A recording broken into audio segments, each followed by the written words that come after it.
and pass it over to our board president. Thank you. Thank you. Thank you, everyone. Good morning, everyone. Thank you for joining us for the California Acupuncture Board. This is a full board meeting. My name is Dr. Amy Matecki. I am the president of the board. Today is Thursday, March 25th, 2021. We present for the first day of a two-day acupuncture board meeting. This meeting is being held via WebEx. This is an official business meeting of the Acupuncture Board. Pursuant to the provisions of Governor Newsom's Executive Order N-25-20, dated March 12, 2020, neither a public location nor teleconference locations are provided for this meeting.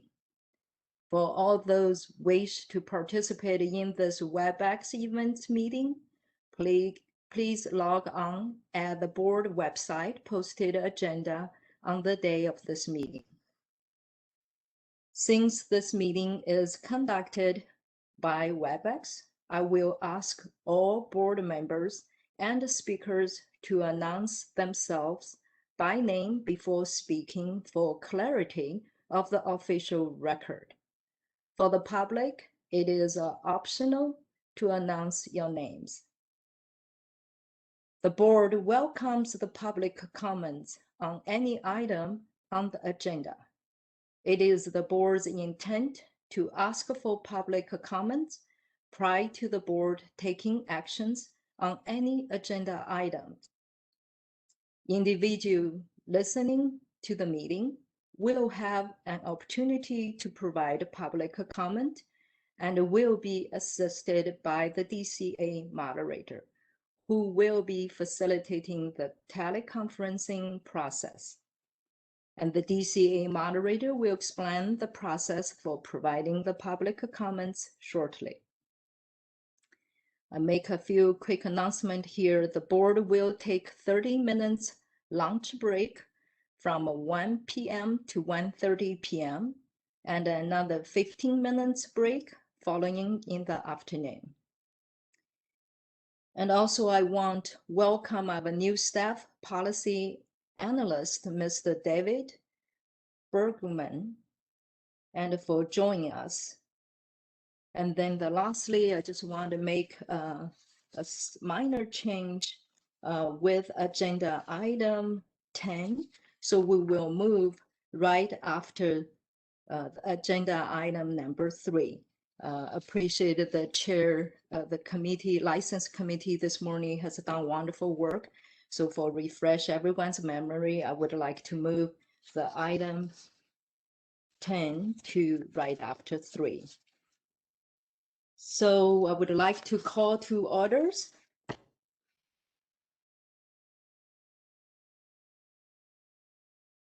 David Bergman, would you please to take a roll call to establish a quorum, please? Thank you, President Matecki, and I appreciate the warm welcome. As I call the roll, please take a moment to unmute and let us know that you're here. Chair Matecki. Yes, present. Kitman Chan. Yes, present. Yongping Chen. Present. John Harabedian. Here. Francisco Kim. Here. Shudong Lee. Present. And Ruben Osorio. Present. Thank you, everyone. I show that we have all 7 board members present and we have a quorum. Thank you very much. Thank you, Mr. Bergman.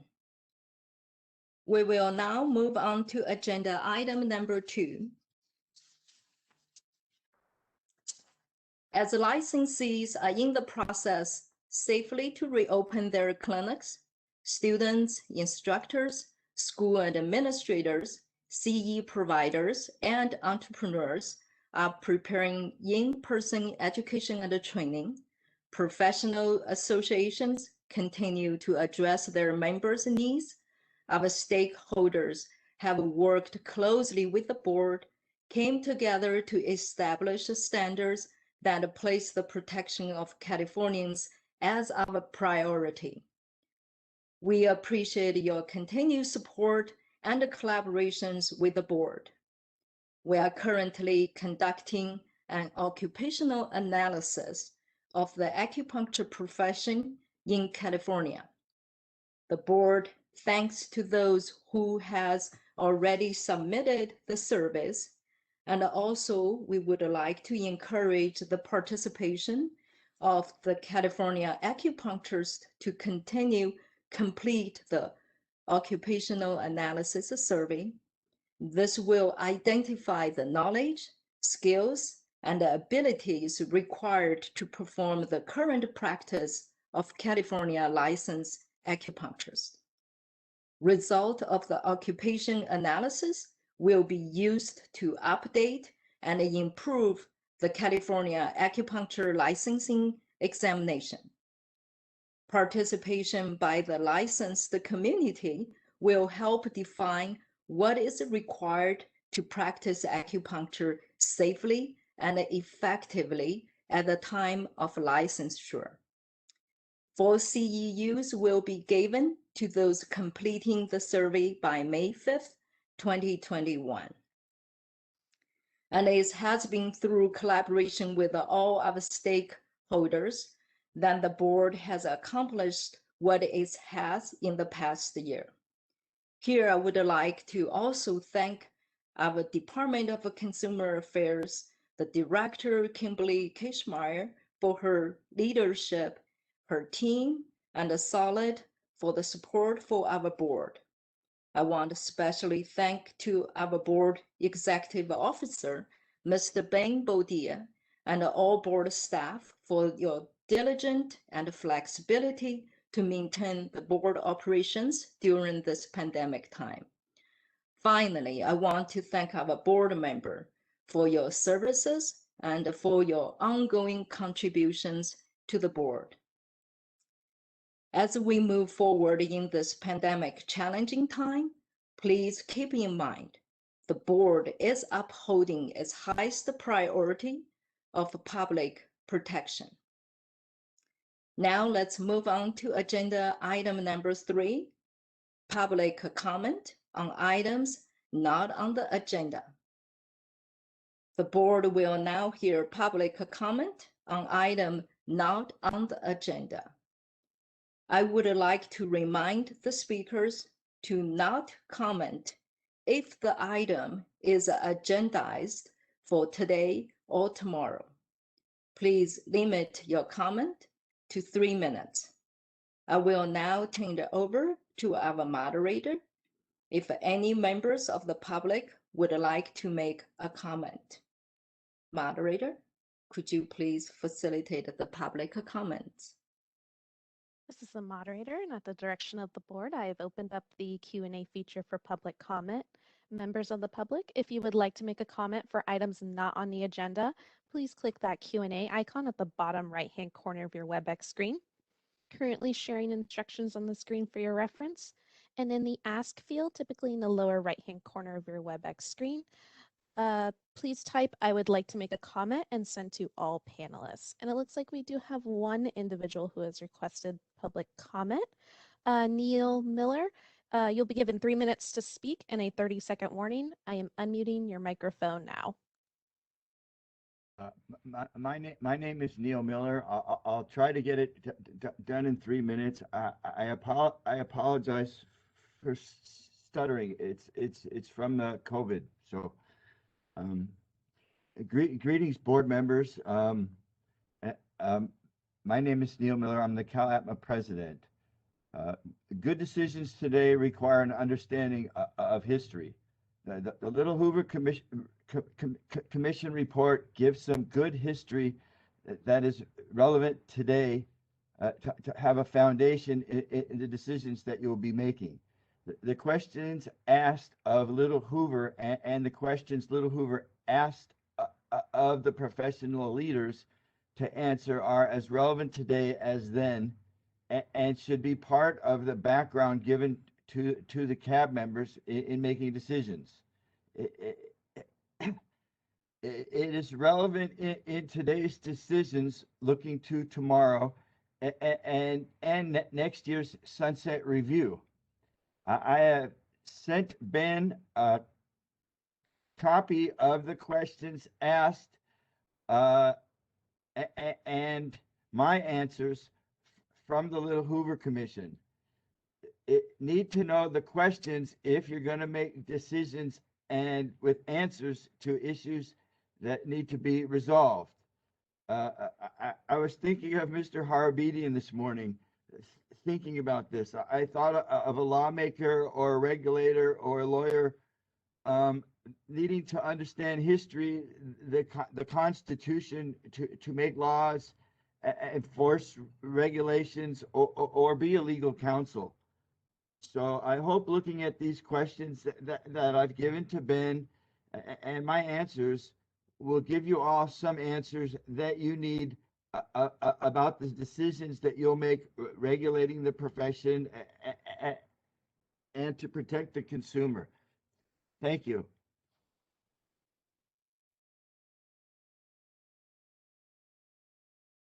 All right, this is the moderator, and it looks like that was our only individual who has requested public comment. Would you like me to close the Q&A panel? Yes, please. Thank All you, right. moderator. Thank you.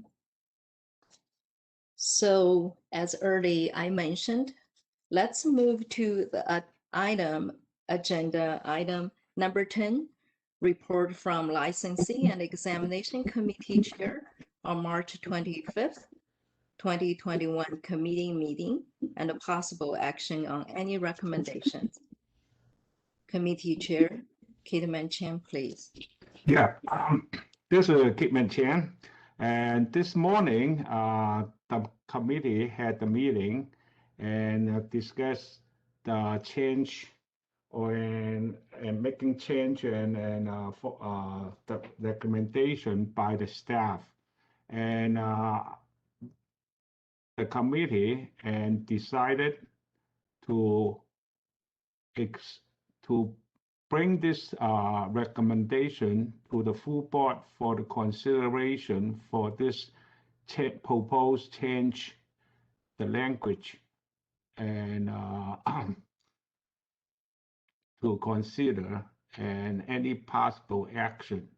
And by looking on the staff recommendation, first of all, I want to thank the staff. They're doing very thorough job and very completed to make this proposed. And they're working very hard and get this, I would say, get this job well done.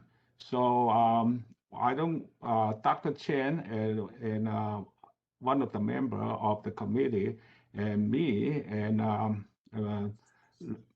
decided to recommend the board to taking a look and the recommendation and take any further action. That's the concluded our morning's committee meeting.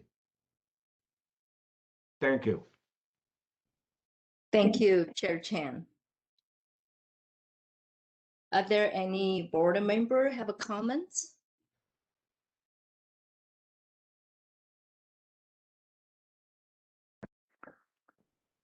President Matecki, if I may, just give a little brief overview to the full board members, only because we can't assume they were in attendance, though we did see they were there. Members, this is just the language that would allow us to address the direction the legislature provided to us in Sunset Bill of 2016. And we are putting everything that was in the statute into regulation. This is requiring that we create a system for foreign credential evaluators to apply to the board and ensure that they meet certain requirements as put forward by AB 2190. And we've just taken those directly and moved them into regs, along with working with two foreign credential evaluators. And this is just language to codify this and most of this language is, again, from the statute itself, and some of it is from working with the evaluators. One thing of note is that any evaluator seeking to apply to have board approval would be required to be a NACES member, which has been the requirement in the past.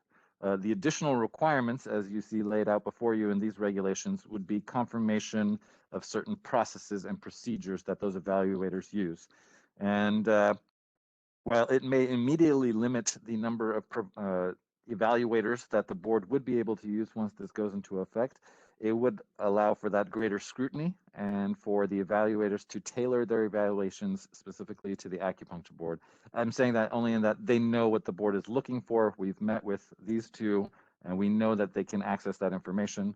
And this will help reduce the fraud situation in application, as we have received some fraudulent transcripts from foreign countries. And we just want to ensure that any applicant that is seeking licensure in California stays true to their history and their education, and keeps our public safe. Any questions from the board?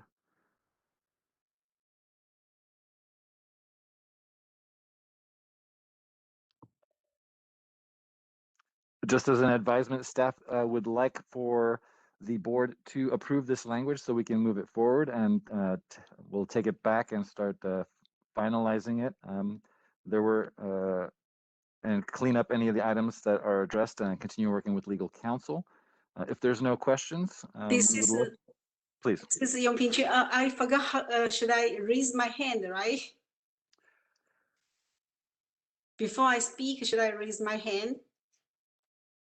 Yes, that we'll keep an eye out for hand raising on the tablet. I forgot where to raise my hand. There at the, if you have the layout open, it should be in the participants section, and if it would be in the lower right corner. Okay, so I make my screen bigger so I can see there. There we go. Okay, thank you. May I speak a few, just a point? So like our EO, Mr. Bembadia emphasized this proposal or this business approval for foreign trained applicants to apply for the California licensing examination. This job has been done very strictly, and to make sure the applicants, the education, and the clinical training in other countries meet California, the Acupuncture Act, the requirement. So this job is very, very important.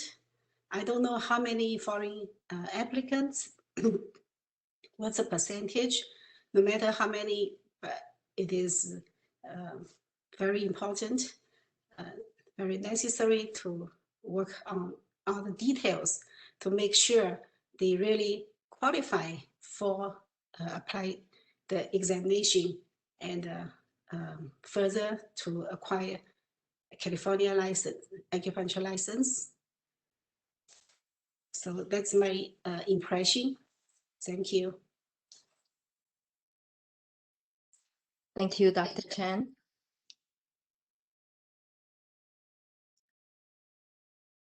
Are there any other board member like to make a comment?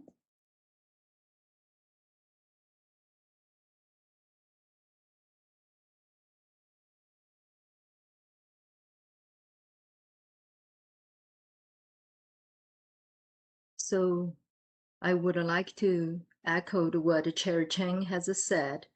The staff has been really working diligently on this issues, policies. Many of the languages have been changed or updated. Some of the language, even since 1996, have not been changed. So I don't really have comments added. Ben, would you like to have the motions to approve for the staff to work on this? How would you like for me to address that? I believe Member Kim has his hand raised up. Member Kim, is that right? Yes. Oh, yes. Okay. Sorry. Thank you. Not a problem. Mhm. Yes, Member Kim, please.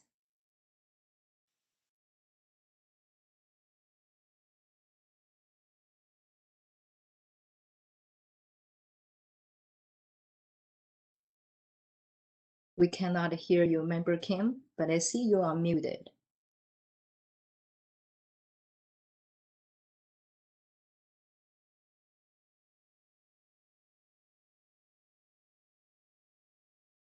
I too see that he's not muted, but his hand is up, Right, and we're not hearing anything. right. Okay. This is the moderator, Board Member Kim. If you're having audio issues, what you can do is you can try connecting your audio through your phone. We'll get instructions up on the screen in just a moment on how to do that. But for now, I'll verbally explain. Oh, thank you, co-moderator. You can connect your audio by phone by clicking audio and video up at the top of your WebEx screen. Select switch audio and then view the call-in option. It'll give you a phone number, a participant, and a participant ID. So you can connect your audio through your phone.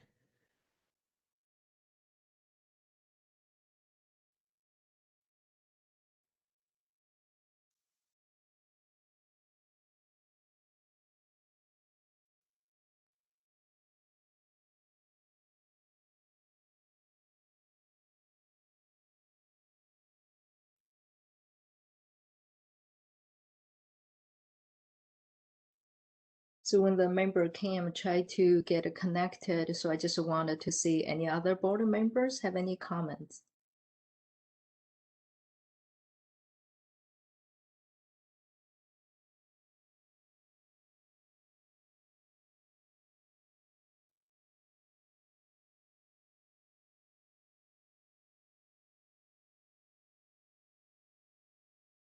Member Kim?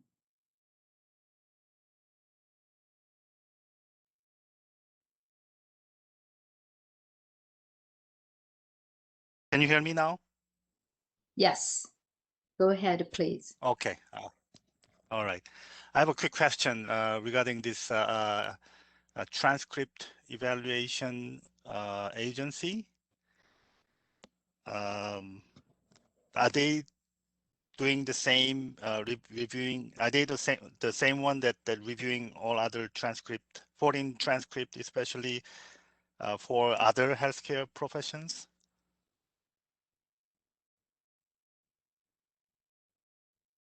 Francisco J. Hurt, answering your question.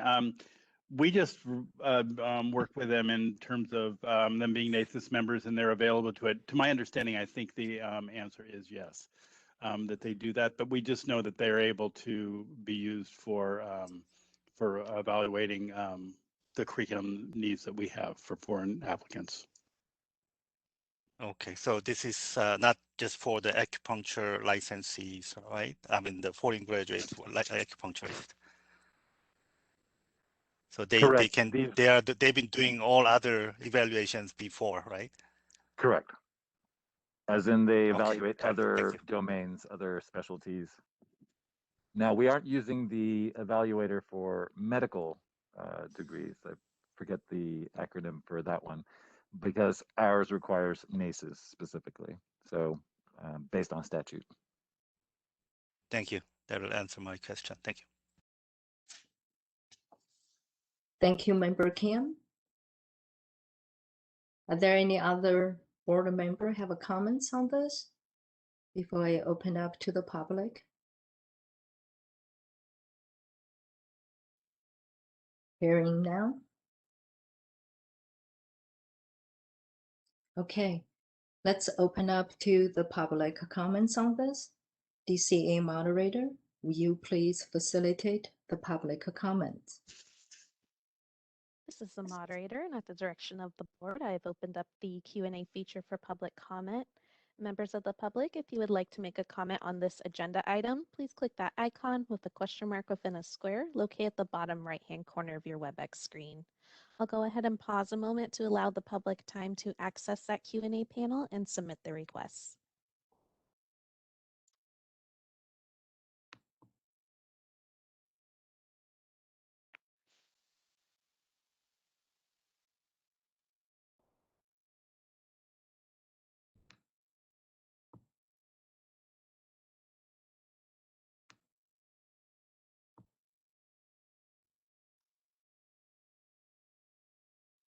All right, this is the moderator, and it looks like at this time there are no requests for public comment. Would you like me to close that Q&A panel?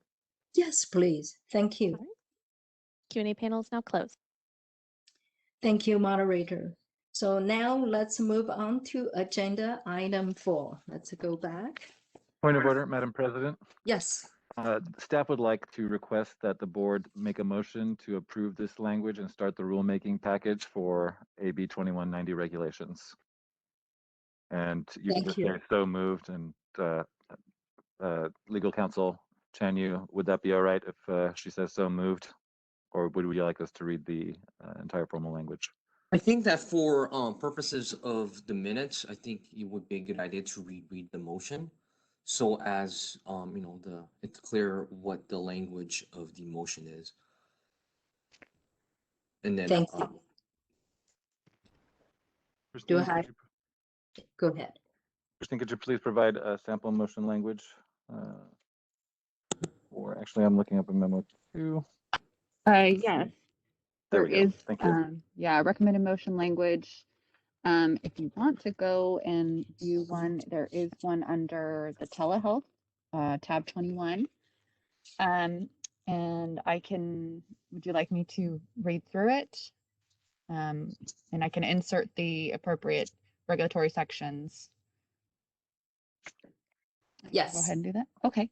Yes, please. So Thank you, Christine.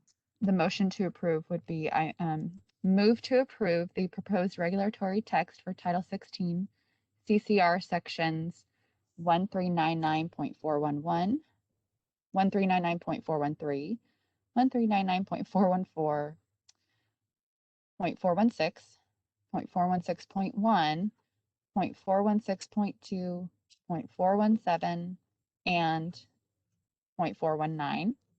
Direct staff to submit the text to the Director of Consumer Affairs and the Business Consumer Services and Housing Agency for review.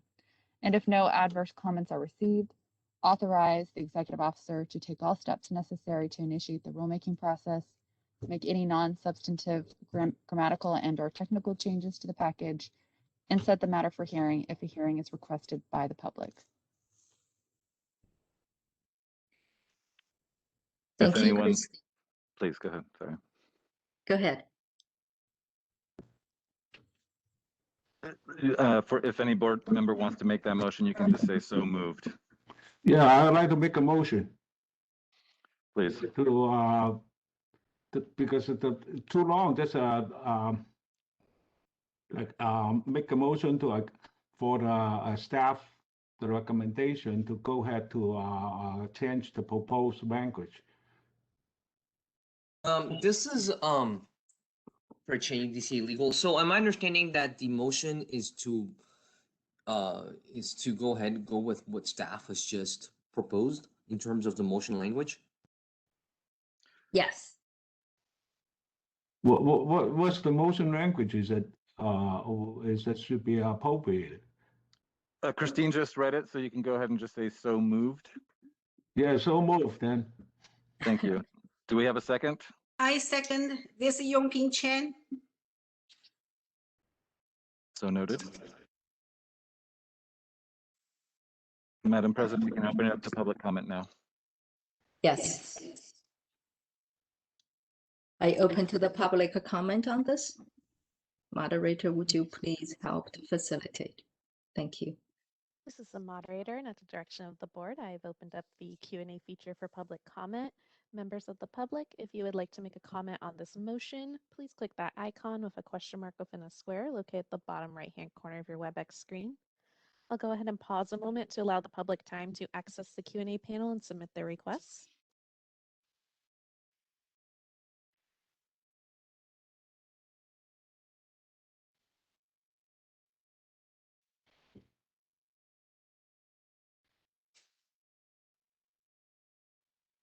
All right, seeing none, would you like me to close that Q&A panel? Yes, please. All right. Thank you. Shall we do the roll call on this? I'm Please. ready to take the roll call vote, Chairman Matecki. Yes, please, David. So again, this is on the motion to approve the language as discussed. As I call your name, please take a moment to unmute and let us know aye or no, or if you are to abstain from voting. Dr. Matecki, Yes. Kidman Shan, Yes. Yongping Chen, Aye. thank you. John Harabedian,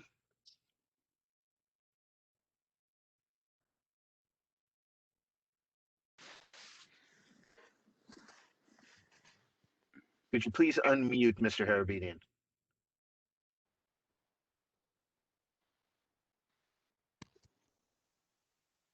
I'm going to return to him.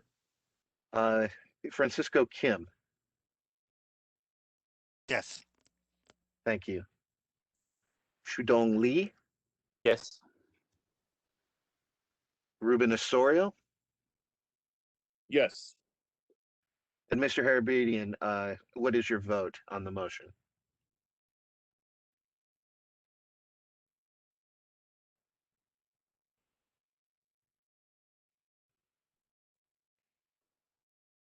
This is the moderator. Board Member Harabedian, if you are currently speaking, unfortunately, we cannot hear you. If you click the microphone button at the bottom of your WebEx screen, when it's green, that means you're currently unmuted and people can hear you. And when it's red, that means you are, oh, I apologize. When it's green, you are unmuted and people can hear you. When it's red, that means you are muted. Right now, you are currently muted.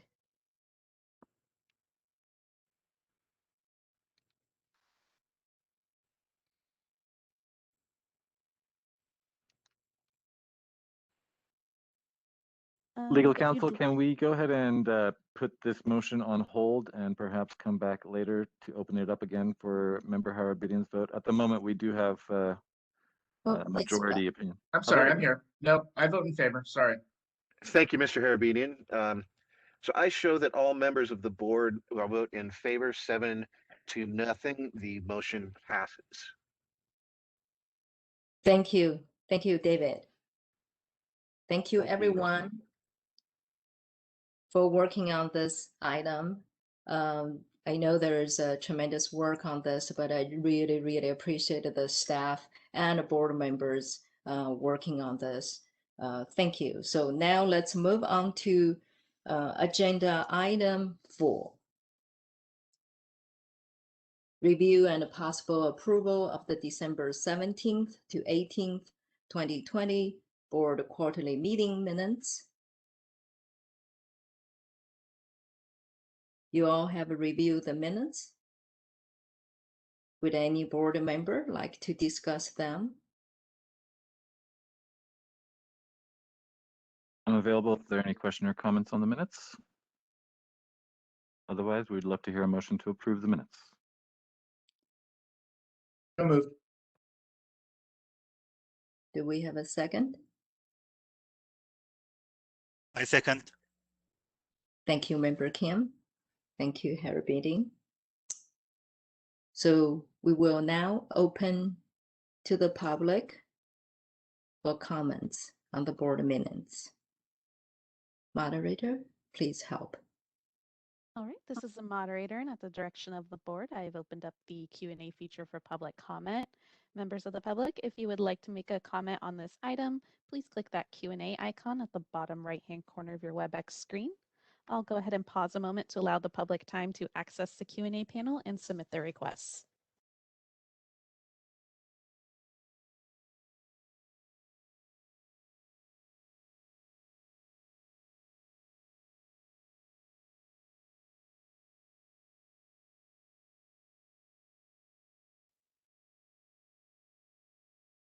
All right, seeing none, would you like me to close that Q&A panel?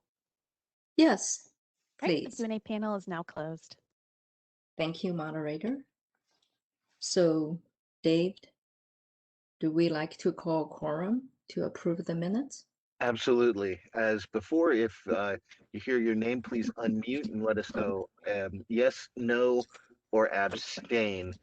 Chairman Matecki. Sorry, this is Fred Cheney, legal counsel. Just want to clarify, was there a motion to adopt the minutes on that was forwarded? And Yes, member Harabedian moved and member Kim seconded. okay, awesome. Yes. Thank you. So I'll ask again, Dr. Matecki, what is your vote? Yes. Thank you. Hitman Chan. Yes. Thank you. Yongfin Chen. Aye. Thank you. Jean Harabedian. Aye. Thank you. Francisco Kim. Yes. Thank you. Shudong Lee. Yes. Ruben Osorio.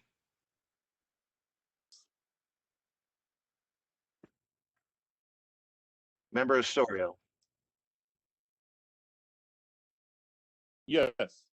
Thank you. So I've recorded votes from everyone. We show 7 members in favor, none in opposition. So the motion carries 7-0. Thank you, David. So now let's move on to agenda item number 5, Executive Office Report. Mr. Benbodia, please. Thank you, Madam President. And good morning, board members. If you would kindly turn to the budget report materials.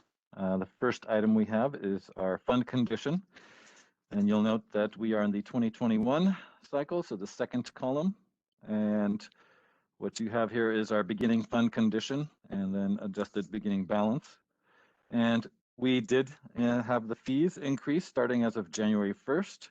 And you'll note that even with the fee increase, as we move forward into the budget year, into the future budget years, we are still going to be losing, not able to cover our expenditures by then. But as the board made a point in its strategic plan, the fee study is to become a regular item within each 4 to 5 year cycle of its strategic plan. So we will be looking to reevaluate our fees most likely by budget year +1, if not, which would be 2 years from now, or budget year, which is the next year. So note again, 2021, starting July until June 30th of 2022. And so we are hopeful that the incoming fees will keep us solvent until then. And what isn't adjusted here, or what isn't shown here, and including, excuse me, what isn't shown here is the fees from the CE course fee. So we will need some more time to see how the CE course fee offsets our current revenues, such that it may keep the board solvent. And of course, we would still want to do a fee study at that time to ensure that we are covering all the board's costs. And any questions? Yeah, this is Kitman Chan. I had a question.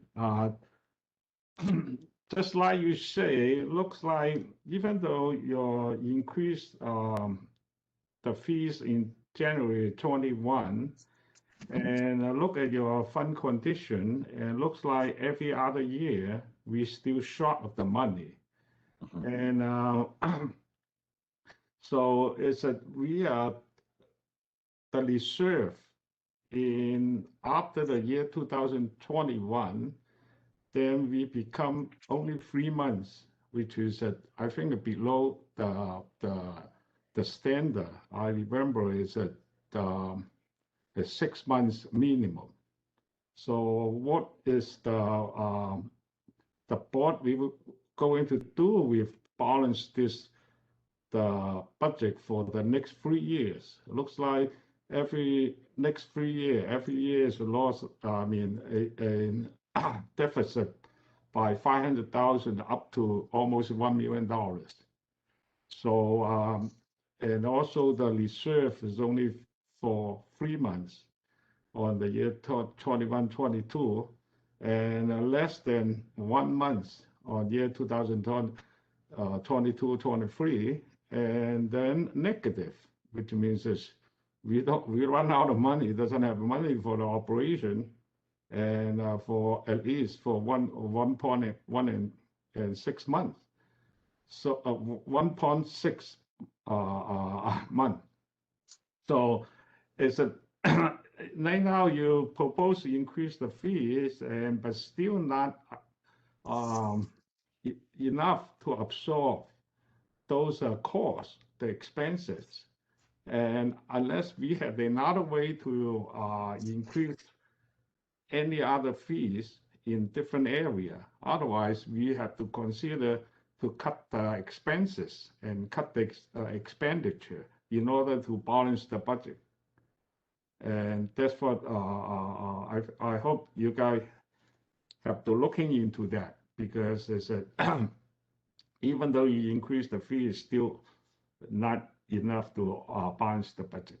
So we should pay attention. Otherwise, we don't have enough money to run the board operation. You're exactly right, Member Chen. As you noted, we are continuing to lose money. Although we are spending within what we are appropriated, our reserves are lowering, and healthy reserves are seen at 6 months, sometimes a little lower as well. But once we get to 3, that does definitely sound some alarms. And as noted, we would be looking to do another fee study in the 2022-2023 year. And we would be paying close attention to it in the upcoming year as well, such that if we needed to do it sooner, we will. Again, what is not captured in this item here is the revenues from continuing education course applications. And that is an item that we will be discussing tomorrow. So we do need time to be able to capture data on what revenue that is bringing. Jay will be going over the licensing report later on today. And we have seen that CE course applications have been coming in with their payments. So that is going to bring some revenue in. We just don't know how much, because we have not had any actuals in the past. We've just started charging that fee per the legislation that was enacted in January of this year. So we will be definitely paying close attention to that. Okay, that's good. That's good. Just pay attention on it. Thank you. Okay. Very welcome, sir. If board members would like to take a look at the second attachment there, the expenditure projection report, one item that I wanted to point out here, just of note, is our facilities. And this has been a item that I've been bringing to your attention for the last few years. You'll note that the budgeted amount is $65,000, whereas our actual rent is $134,000. And we've been trying to get this aligned, because these are just projections.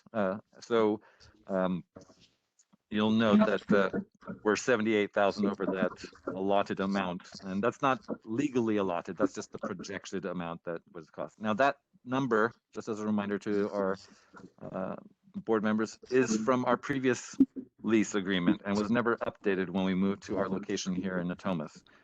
One thing that I will be announcing here is that the board staff is growing, and we do need more staff to be able to address all of the mandated requirements of the board, both in terms of enforcement, in terms of continuing education oversight, both on the licensee part as well as the CE providers. And so we are actually moving to a new location. We have secured that location. This is actually at headquarters 1, so it's just across the parking lot from our current office. But we will be closer to all of our partner programs within the department, all of our DCA programs, all of our pro rata services, aside from Solid. Solid, it's been wonderful being your neighbor. And we will be increasing our square footage and actually dropping the cost per square footage. So we are getting some cost savings based on the increased space that we'll be getting. Now, the total rent per month will be increasing to $1,700 roughly at this point. This is a rough estimate based on how we're working the lease at the moment on those prices for the square footage. So the rent will go up, but our square footage would also go up. And it is a beautiful spot, a lot of natural lighting on the second floor of the headquarters, and staff will be able to have a separate break room as opposed to how we currently have it. It's blended with our archives, as well as a storage room and file room. So we are very excited to be able to provide our staff a more appropriate working environment, increase our natural light for under the conditions that we're working in, and be closer to all of our departmental services. And so once that move is transitioned, and right now we're anticipating a May-June move, and we will be sure to notify all our stakeholders on our stakeholder notification list of the change of address. You'll be seeing this updated on our website as well, both as a news item as well as our contact us will change. And we'll be sure to get our board members and our staff new cards as well for the eventuality of returning to in-person interactions. And that is all on the update there. So, oh, I'm sorry, I forgot to mention that once we complete that move, we will have that line item projection on the facilities cost updated to reflect our actual facilities cost. And so we will no longer be seeing that as an excess from what we've been budgeted. Any questions from the board members there?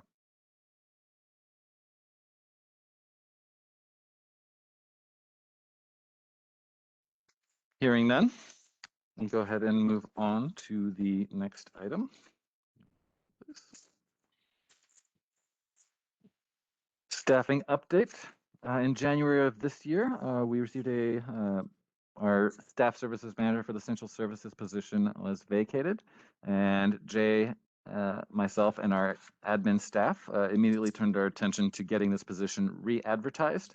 We have been able to conduct interviews and have actually selected a candidate and have provided them a conditional job offer. So we're hopeful that this position will be filled in the next few weeks. And we have, we're very hopeful that the expertise brought on by this individual in both budgets and accounting and finance and the BCP process, the budget change proposal process, as well as legislation, will be a great boon to the board. So I'm very happy about that. We've also, as you've already heard, we have a new member to our policy team, Mr. David Brugman, as well as a new member to our enforcement team, Emily Silver. And we did lose one position in enforcement, and we are advertising that as we speak, and we'll be looking to conduct interviews for that position shortly. We have also applied for a few positions that are on a part-time basis to help address the workload that we have, but are short-staffed nature. Again, this is indicating that we do not have enough staff to address the entire workload mandated for the board to cover, and we're seeking solutions, and we're working with our partners at DCA. And part of the solution is to work on part-time employees, and we can then create a history that we've needed this position, and then hopefully in the future be able to request a budget change proposal so that we can make these positions permanent as we show that this position is necessary. And that said, that would be, we're looking for at least 2 seasonal clerks that will be able to do our filing, as well as 3 management services technicians that can do entry-level analytical work, light analytical work, as well as all the technical work. So we're very hopeful that that will help alleviate the stress both in licensing in the CE unit, both for audits as well as CE courses, as well as in enforcement and our admin unit for HR and contracts. Any questions in regards to our vacancies from the board? Seeing none, thank you, board members. We can go ahead and move to the next item, which is the business modernization update. And I would like to refer to Jay. Jay, if you could please give us an update on how the business modernization is going. Okay, great. We, as we've reported before, we continue to move forward with our partners, which includes the California Department of Technology, the DCA's Office of Information Services, and the vendor in Lumen to develop our products.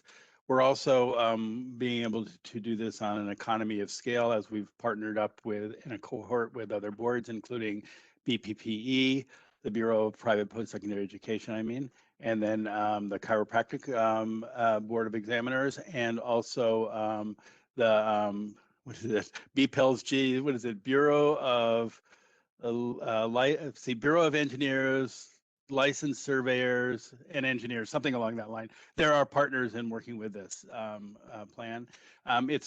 We're using a style of development that's called an agile project management, which means that you build small increments and get them tested and working and then moving on, rather than doing something all at once and then just launching it, which can be problematic. So we've had 3 project increments so far. The first was minimal viable product, which we produced our licensing stats.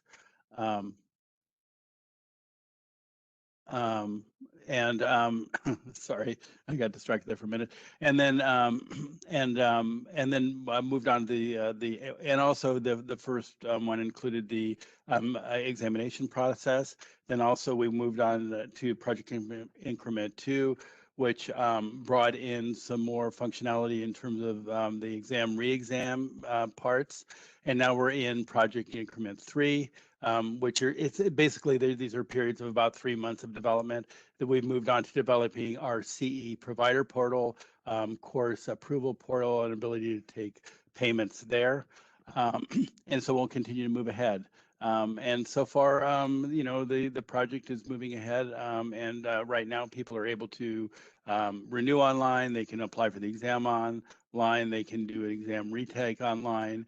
And then in the near future, they will be able to view the CE courses that have been approved by the board from their dashboard licensees, and then providers will be able to manage all the processes of what it is to be a CE provider and do courses through an online portal and be able to pay with credit cards on that. And that's where we're at with that, Ben. Thank you so much, Jay. I appreciate the update there. Any questions from our board members? We are moving full steam ahead with this new implementation. We're very hopeful for the efficiencies it will create. I see no hands raised, and so I will move to our next item, subsection B. Board services that accept credit card payments. As briefly touched on by Jay, we do now, based on this new system that we have, the Connect system, the ability to allow applicants for the exam to pay by credit card. And this was an item requested by our board member, Ruben Osorio, as to what services does the board allow for payment in credit card or via credit card. So applicants for the exam are able to pay via credit card if they're applying online through this new system. Applicants for licensure, once they pass the exam, are eligible to pay by credit card. And we'll be looking to also provide these credit card services available to our enforcement probationers or respondents that need to pay back the board for any fines or fees, as well as allow our continuing education providers to make their payments via credit card. As Jay mentioned, that's going to be rolling out a little bit later. And then even a couple months after that, it would be the enforcement part, allowing for those probationers to make their payments. And that would cover most of areas where fees would need to come in. That wouldn't allow for the Public Records Act request, but we're hopeful that since that's a feature that all boards will need to address, we'll be able to also kind of crowdsource the ability to have a Public Records Act request service, but that's not in development at the moment. We're focusing primarily on the board's more critical functions, and we are handling PRAs via paper. Any questions from the board members or from Member Osorio on the items that the board can accept credit card payments on?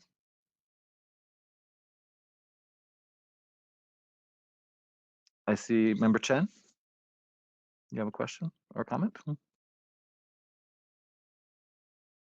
Yes, thank you, Mr. Badia and Ms. Jay, for the thorough presentation about all the business modernization. I hear the positive feedback. It's convenient, but some people have a question. They ask, except pay by credit card, can they pay by check like the traditional way? It's also still opening, and also they don't see the the form has a place to write down the CE requirement. Just say, have you finished CE, 50-hour CE? But no space for them to attach the topic or something. So it's not required. That's my question. Thank you. Thank you for your question, Dr. Chen. Yes, that is correct. The board does not require that the licensee list their continuing education courses that they completed. Should the board conduct a continuing education audit, the licensee is required to provide that list along with evidence or paperwork that they have completed those courses. This is the certificate of completion. So it is only at that time when selected for continuing education audit that they would be required to show that.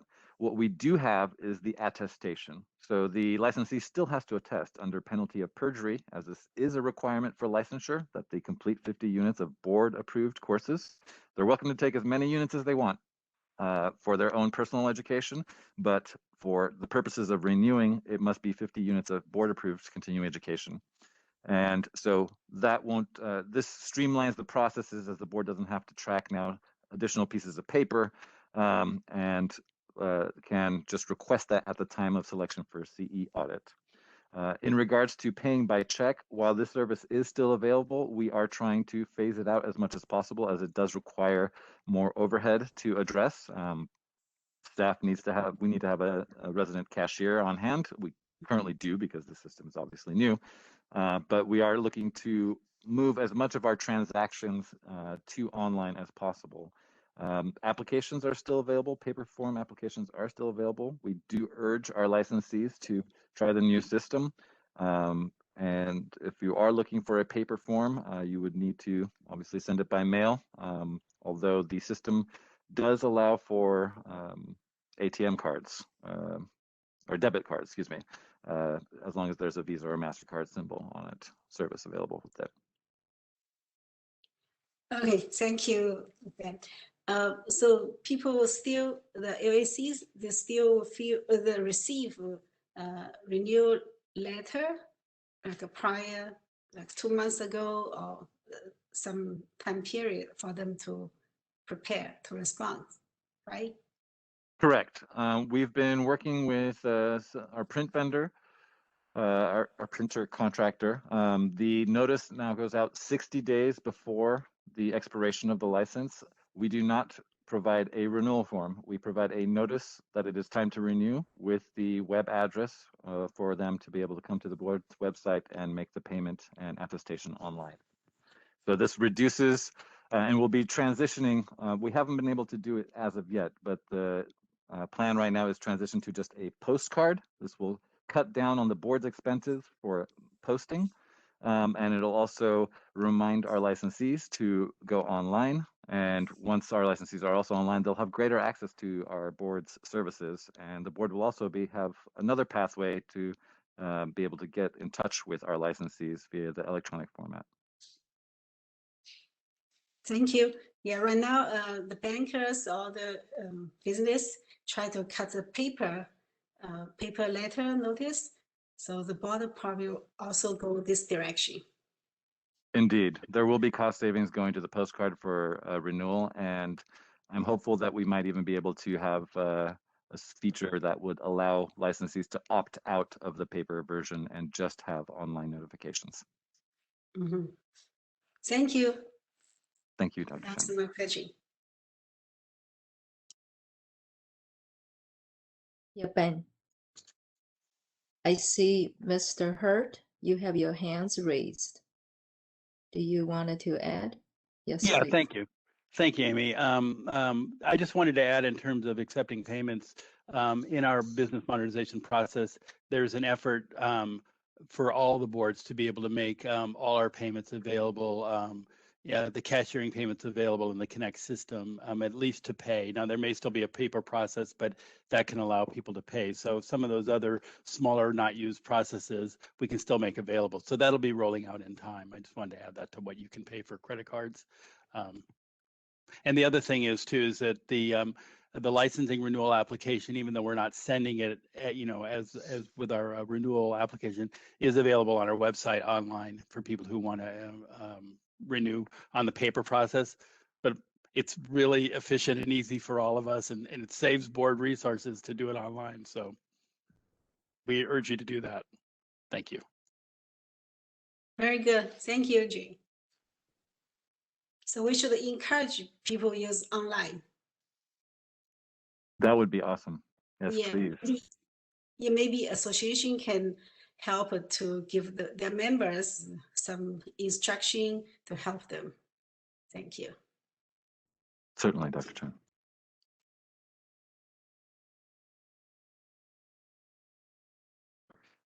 Thank you, Ben. Thank you, Madam President. That concludes my report. Okay, thank you very much.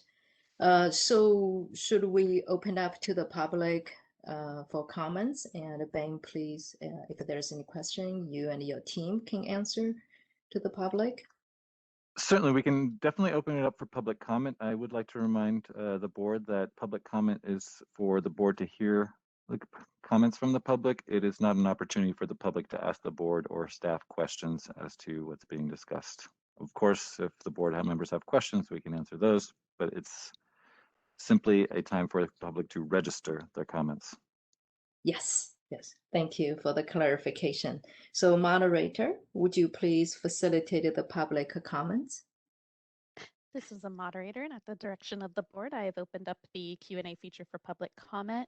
Members of the public, if you would like to make a comment on agenda item 5, please click that icon with a question mark within a square located at the bottom right-hand corner of your WebEx screen. I'll go ahead and pause a moment to allow the public time to access the Q&A panel and submit their requests.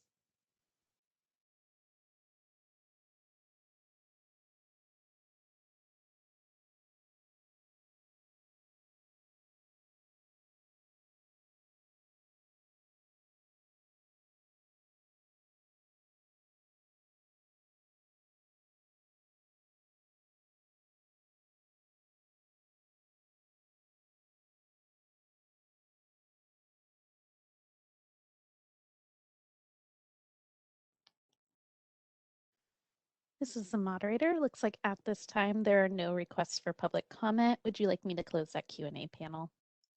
Yes, please. Thank you. Q&A panel is now closed. Yes. So Jay, I still see your hands up. And do you have anything to add it? Okay, thank you. So now I hear there's no further comments or questions. I look at the time, it's 12:35 right now. Would like to see if we can finish one more item, number 6, before we take the lunch break. So licensing report, Q2, fiscal year 20 to 21. Mr. G. Hurt, please. Great, thank you, Dr. Matecki. So I'm just going to kick off the licensing report, starting with licensing. So for the fiscal year 2020-21 Q2, we had a total number of 12,224 licensees and active licensees, which includes 2,299 inactive licensees and also 1,160 delinquent licensees. In Q2, there were 46 licensed canceled. And usually this is sort of, since we don't have a retirement function in place, usually it's people retiring and their licenses are just timing out that way. Also, we had 72 applications for new licensures. So this is people who have passed the exam and became qualified to apply for a license. And we had none of those licenses denied. And also, I thought I'd just give a little perspective over the time. If we look back to the complete fiscal year 2018 and 19, at the end of that fiscal year, our totals were 12,326 of license as opposed to 12,224. So very, very similar numbers with a slight drop. Again, and if we look to the next year, fiscal year 2019-2020, our year end was 12,247, where we're at 12,224 right now. So that's a difference of 71 licensees in that time frame. Also, if we're looking at the trends too, in terms of our inactive and our delinquent statuses, those have all been creeping up over the years.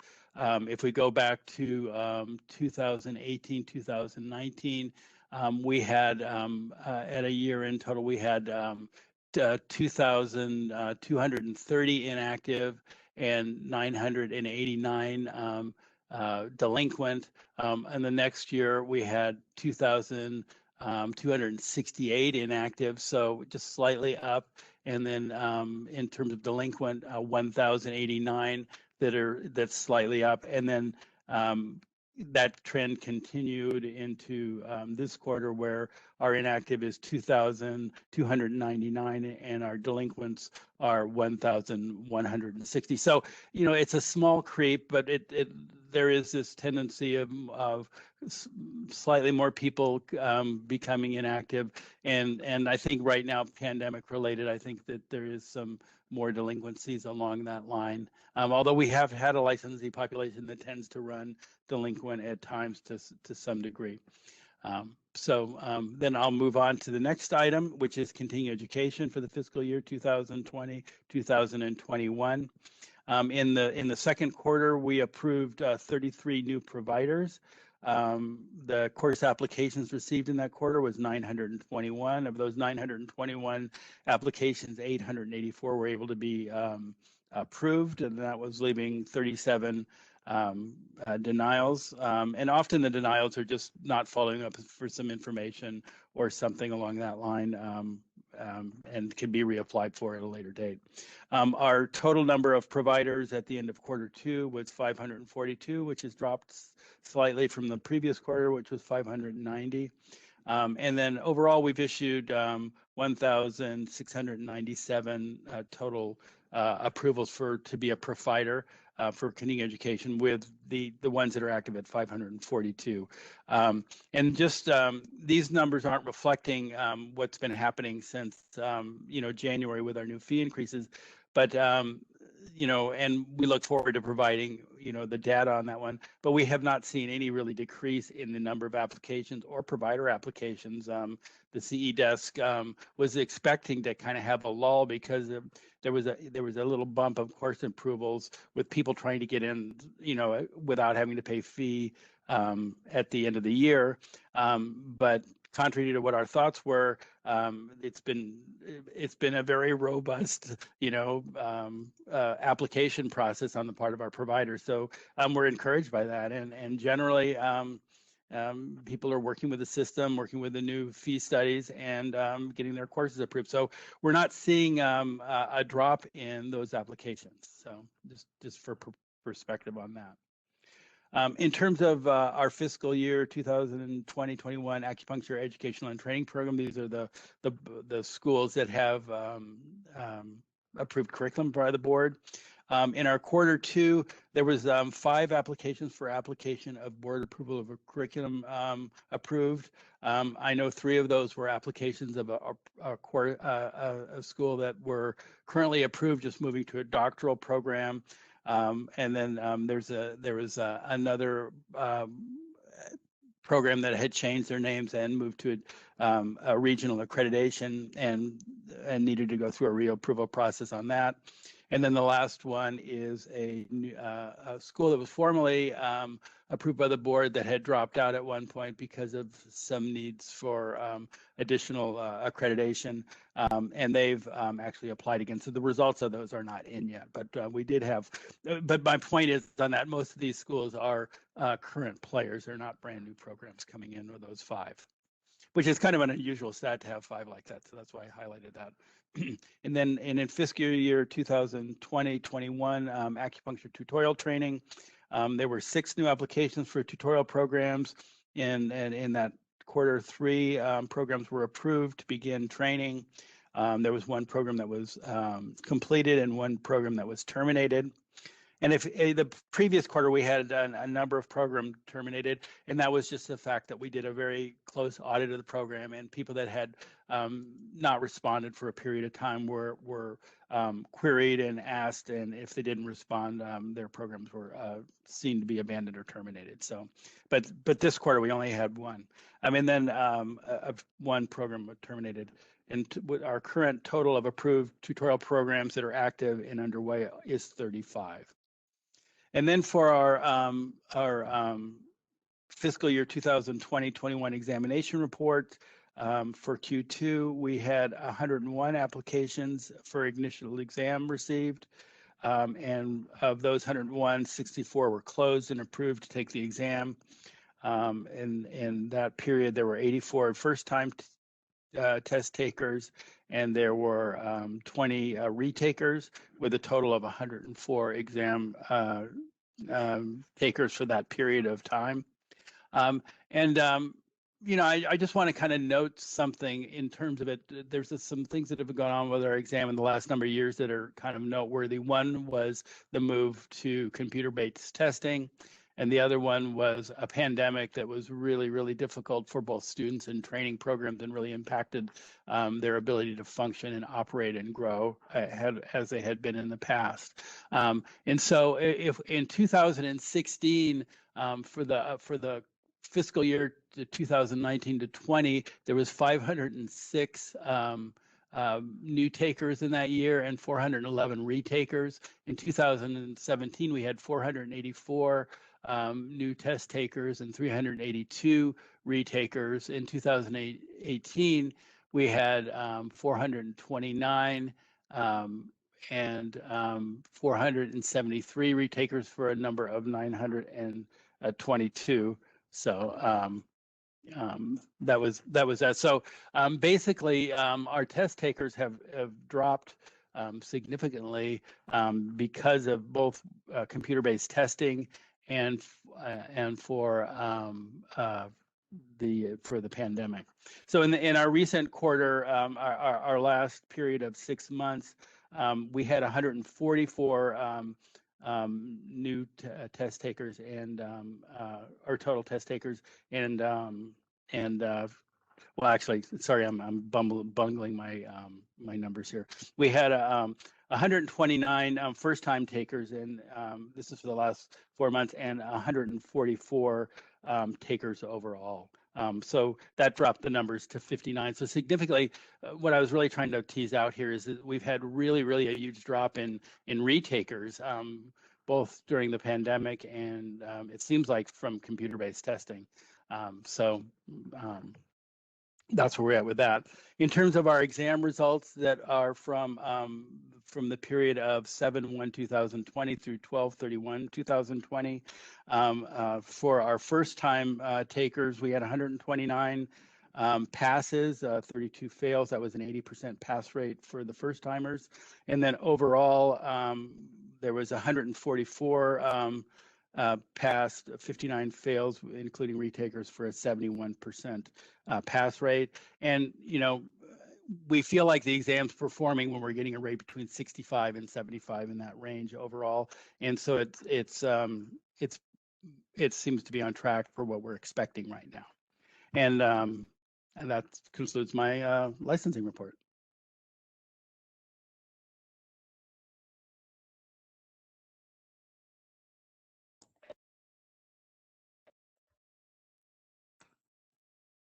Thank you, Jay. So any question from the board members? Yes, this is Kidman Chen. Jay, looking on your 6 months the exam result, I think the trend start 8 years ago. Still the retaker, the failing rate is less than 50%, like this year. And the 6 months, the failing rate, they are 65%. So make the overall, the passing rate is pull down a lot, because the first time we had 80%. The historical data for the last 5 or 6 years, always in between 75 to 80%. So this is a very, very high score. But always had the problem on the overall because the retaker, the passing rate is less than 50%. So, I mean, so we've been discussed this retaker, the percentage passing and a couple times. And is it any way we can improve this retakers pass the exam rate and go up and more than 50%? And then to make the overall, the passing rate is in the 75% around. And this is been long time the problem for this passing rate in that retaker.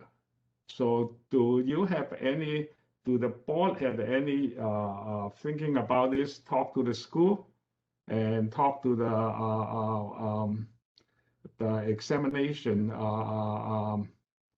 recourse and provider to address this failing rate and make this thing happen and going up. Otherwise, is always make the passing rate as in the 70% range, and for at least 5 to 6 years like that. That's one my comment. Yeah, Kim, and I can respond to that. Actually, the overall rate, because we do include retakers, so that's something the board could take up and decide how they want to handle it. Right now, people can keep retaking the test as many times as they want, and every time they take the test and fail, it extends their eligibility to retake the test, so they can move on and on and on with that. So the board may consider some limit on, if you fail the test 5 times, then you need to take some special training, or 3 times or something. Now, NCCOM, which is another major certification agency, had that before, and they pulled it back. They're not limiting the number of test takers. So it is something to consider. But I think overall, and you were kind of getting into what I was talking about, if we look back to 2016, the percent of retakers was 43%. If I go to 2017, it's 41. If I go to 2018, now this is when we did computer-based testing, it's at 28%, and then for this last year, it's at 29%. So we have dropped the retakers overall, and I do think that there was a group that was coming back and just serially taking the test, and for some reason that has dropped off, right? But I don't know what the solution is for people. I mean, if you fail at you're most prepared right out of school the first time you're taking it. So we see, each subsequent time they take it, it's less likely they're going to pass. And once you've failed 3 times, very rare does anybody pass after that. So, it's something to consider right now. Although talking to our Office of Exam Professional Services and looking at the way the exam is performing based on overall with first time and retakers and each individual item, they're really happy with the way the test is performing actually right now. So I hope that answers your question. Yeah, that's good. I mean, the board should consider. Another thing is that look at each school and a particular free school, the passing rate is so high. One is 100%, another one is at 96%, and another one is 83%, which is outstanding for the first time passing rate, and it's good. And the schools, it looks like improving. And in the first time, taking the examination, the passing rate is so high on that. That's good. That's good for the school and good for the student.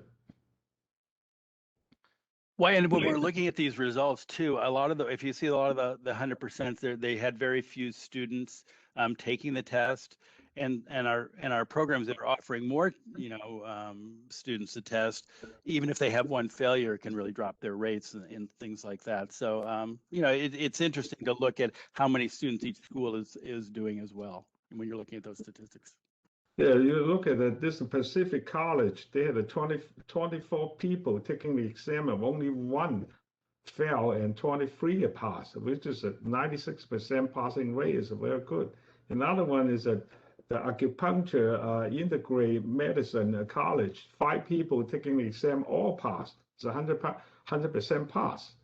And 5 branch university is at 15, a total 18 people taking the exam and 15 pass, which is good.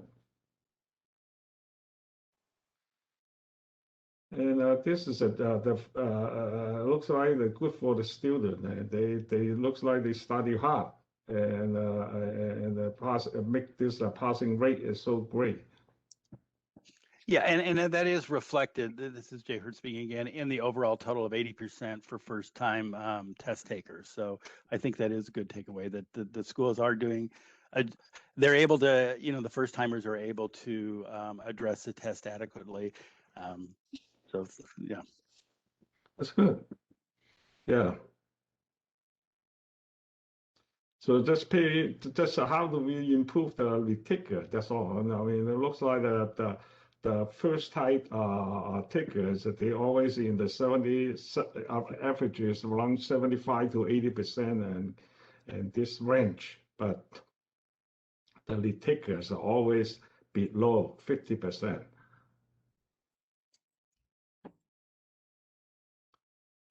you. This is this is Board Member Kim. I have a question. Do you have any statistics, like anyone taking this computerized exam who finished their program in other states? I don't have those at my under my hand. We don't get a whole bunch of out of state. I mean, there are out of state programs that are approved for licensure, but we can actually pull the out of state if you were looking for that. I mean, I'm not going to be able to do it right now, but that's something we could put out there. The out of state schools, though, they do have all our out-of-state schools have to have ACOM accreditation, and they also have to have curriculum approved by us. So they are following a very similar structure as the programs in Cal. I mean, everybody has to do the same to be able to qualify applicants for the CALE. So, but if you like, we could pull up some statistics for out-of-state schools and provide that for you in the next reporting. Yeah, I'd like to see that because I'm sure there are other schools in out of state. They were approved by Acupuncture Board, but I want to know their passing rate and see how much their education standard is up to date with or compatible with California state schools. We can definitely provide that. Definitely. This has been Bodia, Executive Officer. I just wanted to point out that Bastyr University and National University of Natural Medicine, those are both out-of-state programs. And while we do see the number of people applying and taking the test and either passing or failing, we have to take it with a little grain of salt because these aren't necessarily people that just graduated. All right, we don't know if these people graduated 6 months ago, 6 years ago. So we don't have that kind of statistic to present you for school performance. Also, to speak to Member Chan's comments, especially with the retakers, having a low pass rate for the retakers is not a bad thing. And having a general overall pass rate between, as Jay mentioned, 65 and 75% is considered a good thing. So if the exam is doing its job, if those retakers aren't able to pass the exam, then we are protecting the public by not allowing those licensees or those applicants to receive a license. So we definitely aren't, I would caution against trying to get retakers to pass, as that is the goal, because our goal is to ensure that they meet the entry-level standards. So we can work with OPS, and there's other items that you would like to understand more. We can take a look at some of the statistics and tease out out-of-state schools as opposed to in-state schools, but we're going to have to dive a little deeper and to be able to get you the information that you're requesting in regards to the states outside of California that have the programs. Thank you. Thank you, Ben. I see Dr. Chen, you have your hands raised. Would you like to make a comment? Yes, thank you, Dr. Matecki. So Thank you. I agree the Chairman Kinman's comments. We need looking for the reason why the retakers cannot pass. And if we have some measurement to improve their quality or standard of the knowledge or skill, maybe help those people to catch up. So maybe board or staff can think about something through continued education or through some extra curriculum from their original school or other school. Obviously, we can see the pass rate from different school is different. I don't know if historically always like this pattern or it's just random. Some school pass rate is higher, some schools lower. So that's something probably we can consider to do something for that. And I think maybe the computerized test, the new model, help students come to test when they are ready. They can just go ahead to take the exam. While before they have to wait for a half year, and they were distracted by something after they graduate or from school. So they can right now they can take the computer test right away when they are ready. That probably help them improve the pass rate. That's what my reasoning. And I see the foreign applicants, their pass score is in line with the American graduate student. See, it's the first time takers pass rate is 75, and the retaker pass rate is 70%. So it's medium that reflects our the qualification evaluation system is working very well for those people get education outside the United States. That's my comments. Thank you. Thank you, Dr. Chen. Yes, Mr. Bodie of EO, you have comments, please. Thank you, President Matecki. I would like to caution the board members. The board's role isn't to help people that fail the exam pass the exam. Again, this is one of our last safeguards for public protection.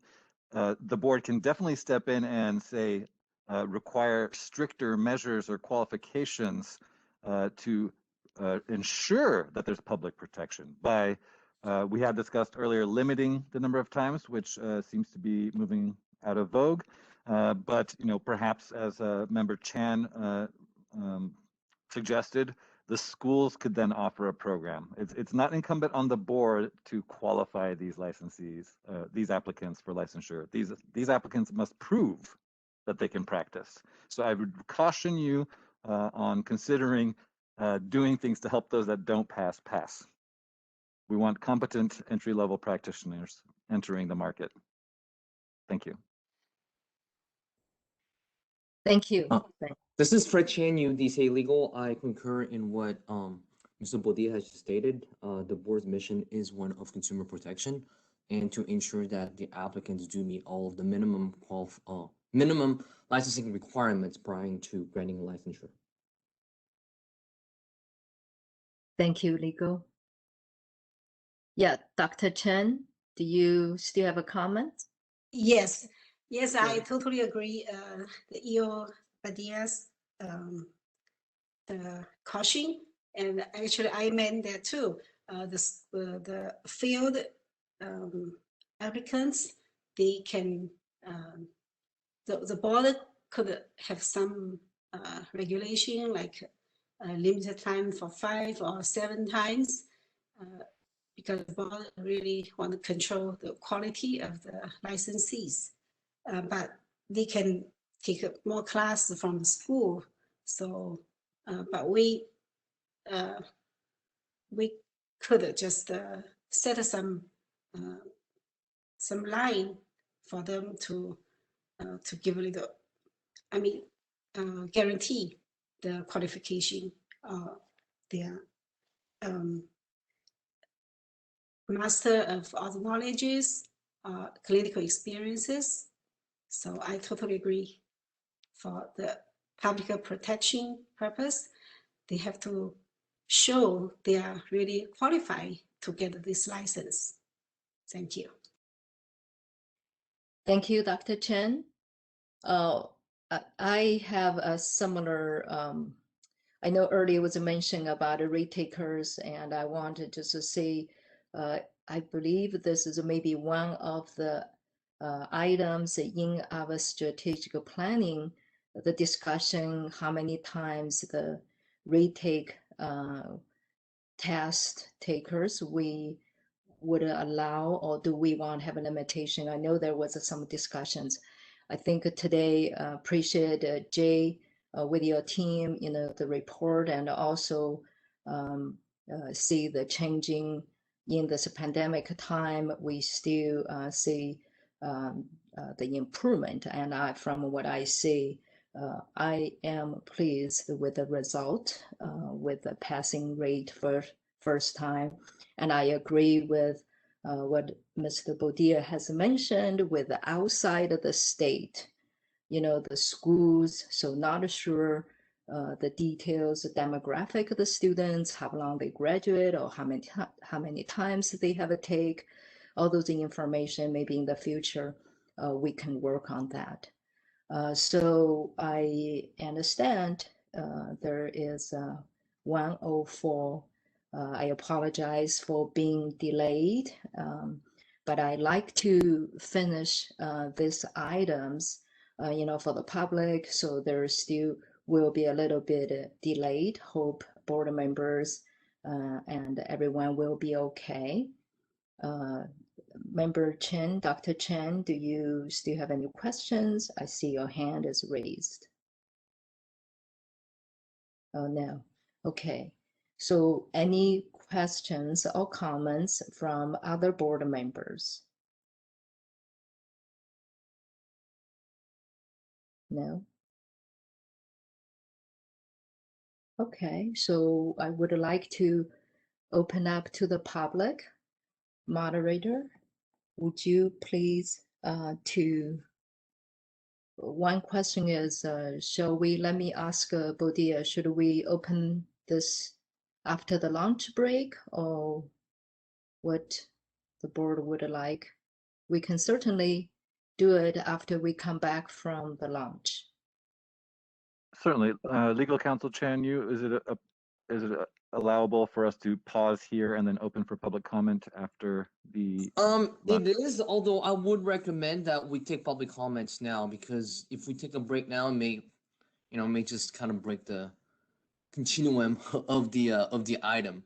But if the board likes to take a break from the public comment, that's fine too. I don't think the board is doing so really at the convenience of the public, so they can take a break prior to coming back, because we've been meeting for now over 90 minutes now. So yeah.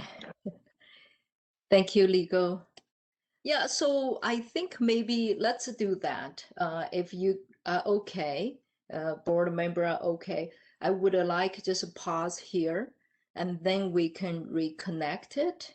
It is 1:06 right now, so we reconnected at 1:36 for the public to make a comments on this agenda.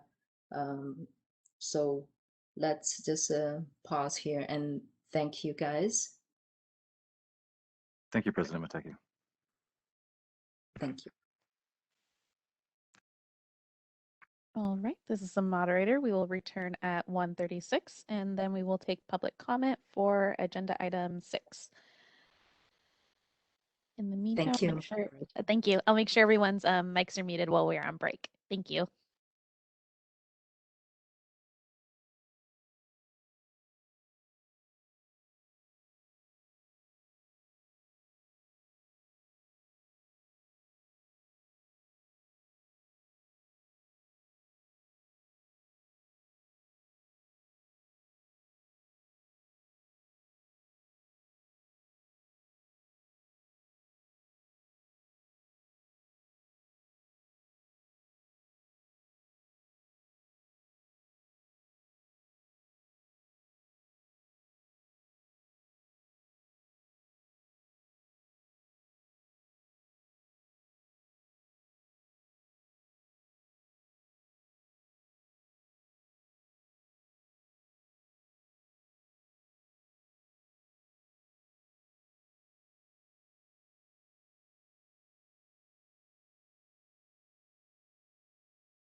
Thank you, moderator.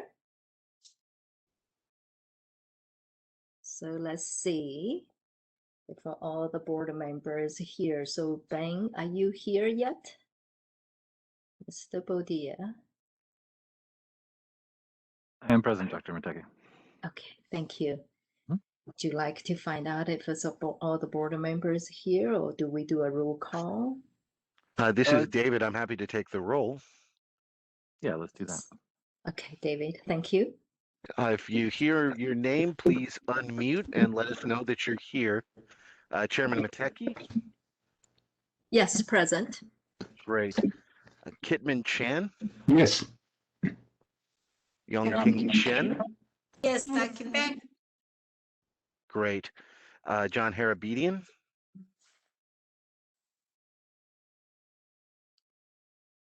So this is a Matecki. I believe John may be a little bit delayed, so he will let us know All right. he is coming back. I'll continue then. Francisco Kim?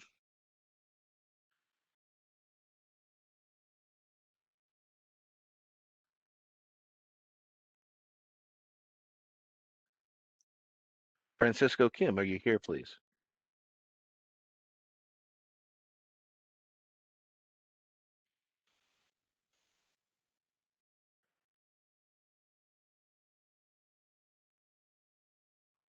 If you can hear me, Mr. Kim, please unmute.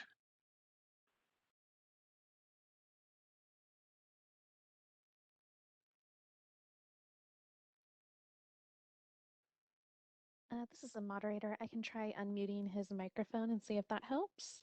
Thank you. And he may also not be back yet as well, but let's go ahead and try that. Francisco Kim, are you here, please? Yes, I'm here. I'm sorry, I didn't. It's quite all right. Thank you very much. Okay. Okay. Shudong Li? Yeah. Thank Thanks. you. Ruben Osorio? Oh, here. Thank you. And so Dr. Matecki will just wait for, excuse me, we'll assume that Mr. Harabedian will join us shortly. Yes, I believe we can proceed. We have a quorum. So yes, we do. Yeah, let's just go ahead and proceed. And thank you, David. I know early we were on the agenda item number 6 about licensing report, Q2, fiscal year 20 to 21. And Mr. Hurt and your team has been reported. So board members made comments. We had a very great discussions on this, and thanks Mr. Bodia for you and your team has been working hard on this. Now we will open up to the public for comments and questions. So moderator, would you please help to facilitate the public comments? All right, this is a moderator, and at the direction of the board, I've opened up the Q&A feature for public comment. Members of the public, if you would like to make a comment on this agenda item, please click that Q&A icon at the bottom left hand corner of your WebEx, or no, right hand corner. I am getting things mixed up. I apologize. It does look like we have an individual who has requested public comment. Individual identified as Neil Miller. Neil, you'll be given 3 minutes to speak and a 30-second warning. I am unmuting your microphone now. Thank you. I have two comments. Please allow me the time because of my speech handicap. But the big changes in percent of the pass rate, I hope I'm Neil Miller from CalAtma. Big changes in percent of pass rate. I hope Mr. Kitman is correct. Education improving. But on the flip side, is the exam secure? Is a school with traditional low pass rate suddenly going up? Schools like Emperor's, the 5 branches, PCOM, ACTCM, are always consistent high. But concerned about school with a low pass rate suddenly up. and are all the programs up, like with the several language programs, do they all go up, or like English go up, or Chinese go up, or Korean go up? So I'm recognizing some detail and scrutinizing the further examination of big changes. And my other comment is Jay mentioned 3 schools moved to the doctoral. So the profession wanted, and the CAB actually determined that more curriculum education, curriculum competent education was necessary. But the schools opposed doctoral education, and that's why we went to Little Hoover. Now we are many schools moving to this postdoctoral program with no government oversight, no CAB oversight, and ACOM approves the doctoral, and ACOM new policy inconsistent with California no discrimination policy. ACOM is eliminating all languages, not Korean, Chinese, or Korean, Japanese. So this policy, this new ACOM policy to eliminate ASL doctoral program is racist, anti-Asian. And we want to know how this will affect our license. If a school approved or our doctoral program is approved, but by ACOM it won't approve because it's in Korean or Chinese. This is racist, and we won't figure out today, but I really encourage the board to look at this and put this on next agenda. This is very serious situation.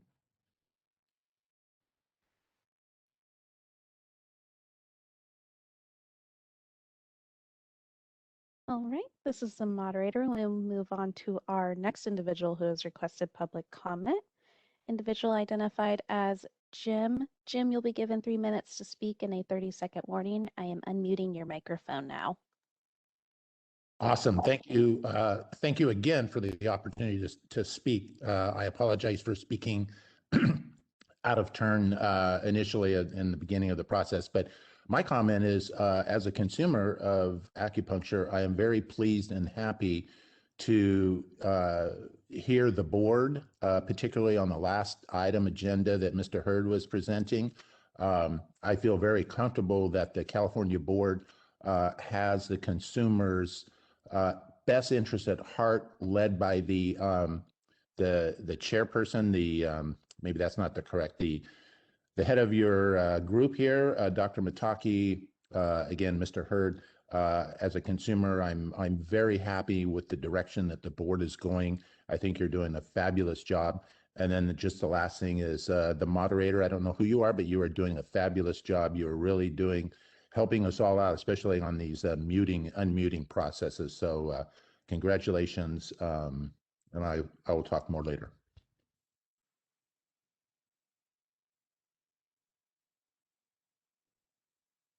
Thank you. All right, and thank you for the comment. This is the moderator. Looks like we do have another individual who's requested public comment. Individual identified as, one moment while I fix my timer. Anyork Lee. Anyork, you'll be given 3 minutes to speak and a 30-second warning. I am unmuting your microphone now. Yeah, and I like the board understand the passing rate is the school's responsibility. The board has nothing to do with the passing rate. If we look at the bar exam, the patent lawyer, their passing rate is only 2%. Okay, so consider the medical school because they attract the top students in the program. So naturally, all their graduate passing rate is much higher, almost 100%. But acupuncturists, we select the student from high school graduate, from all over the field. So The board has no responsibility to review the passing rate. It is the student. They look at the school passing rate, decide which school they will pick up. It is the responsibility of the school for all the graduates. They meet the entry level capacity. And those schools, if they do the right job, their passing rate naturally will go up. Okay. There's nothing to do with the ratio. There's nothing to do with the board, and it is depending on how the school train the student. And this is a historical issue. I think board should not spend more time. It happened before. Okay. Before that, failing students, they form a society, try to go to the meeting against the board. I don't want the board spend any more time to discuss the passing rate. Okay, this is not board job. Thank you. All right, this is the moderator. We will move on to our next individual who has requested public comment. Individual identified as Ron. Ron, you'll be given 3 minutes to speak and a 30-second warning. I am unmuting your microphone now. Hello, this is Ron Zeidman from Five Branches University, president. My comment is similar to Mr. Miller's comment, that the board continue to pay attention to the integrity of the examination because it's online. It has become easier for people who take the exam to make copies of it and distribute that information. And we saw that historically in the patterns of passing rates from that were not normal. And we assume that the board and the examining board is paying close attention to this, like, for example, creating new questions all the time. Thank you.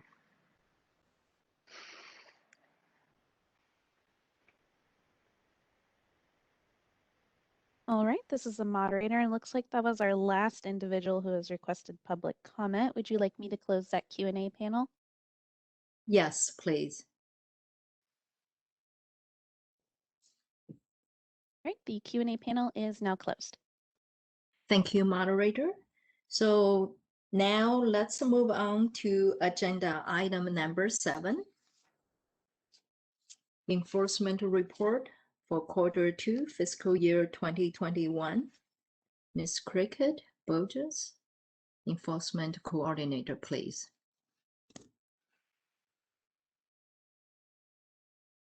Good afternoon, board members, other panelists, and members of the public. This is Cricket Borges.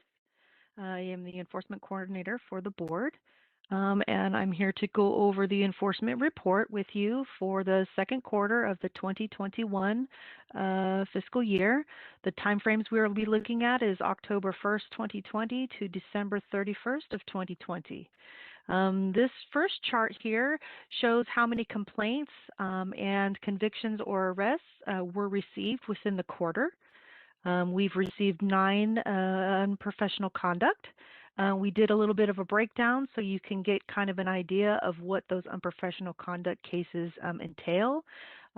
Scope of practice, we had 2, misleading advertising 3, office conduct, we had 3, and address change, we had 1. Unlicensed practice cases that we received were 9.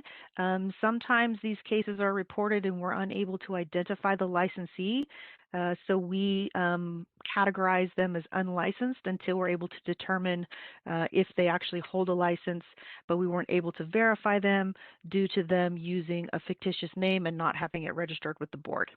So sometimes this drives this number up, but this number will change and possibly go down as a result of us learning the name and license numbers of the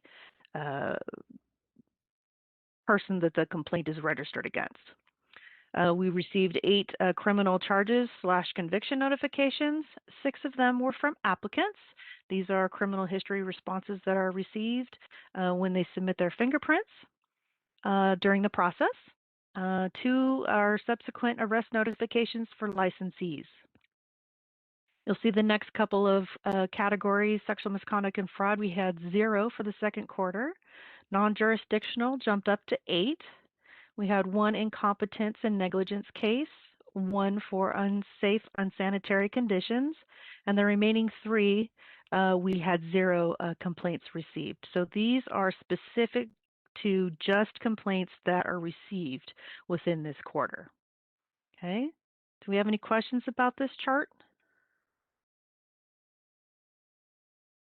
Okay, I'm moving on. The next graph or chart is for investigations specifically. We initiated 39 total investigations here, and you can see again that they're broken down by category.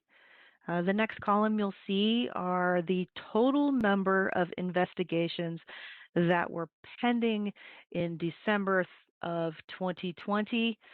We had 220 total investigations pending. These include both DOI and desk investigations. The next column you'll see are closed cases. You can see we closed a grand total of 42 cases within that second quarter. Any questions about this chart? Okay, moving on. So the statistic reports here, these are performance measures that we report quarterly. Again, it kind of reflects on some of that information that were on the previous 2 charts.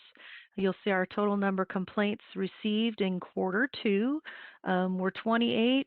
The total number of arrests or convictions were 8, and the grand total received was 36, which matches that number that was on that first chart.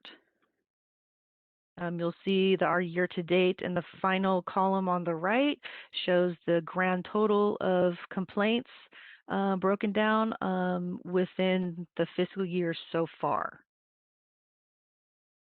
The PM2 cycle intake time is the average number of complaints intake during a specific time period. We have 10 days to get our complaints open once we receive them, and you'll see that our target date, or the date that we're getting them opened, is 5, and our target date is 10, so we're well within that range.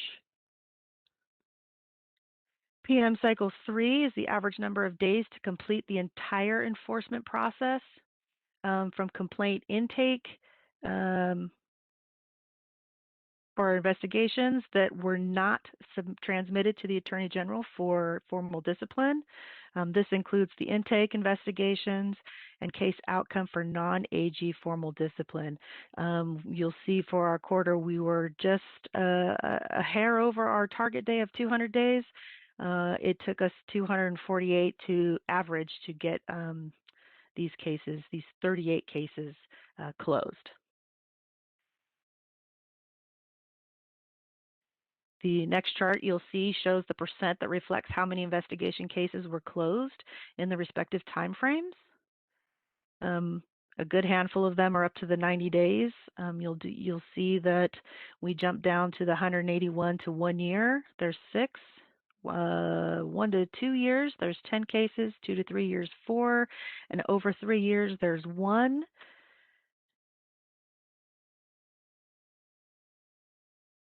The cases that are completed more in the 2 to 3 years and 3 years plus, those are more high priority or urgent cases. Generally, they have to do with sexual misconduct or fraud. There's a lot more investigation that has to be done. So those cases do drag out a little bit longer. The average time frames in the next chart for citations reflects the length of time it took to process the citations that were closed within the respective quarter. We issued 6 of them, and it took us 532 days to get those processed on average. Our next little chart is the PM4, which is the cycle time for discipline. This is the average number of days to close cases that were transmitted to the AG for formal disciplinary action.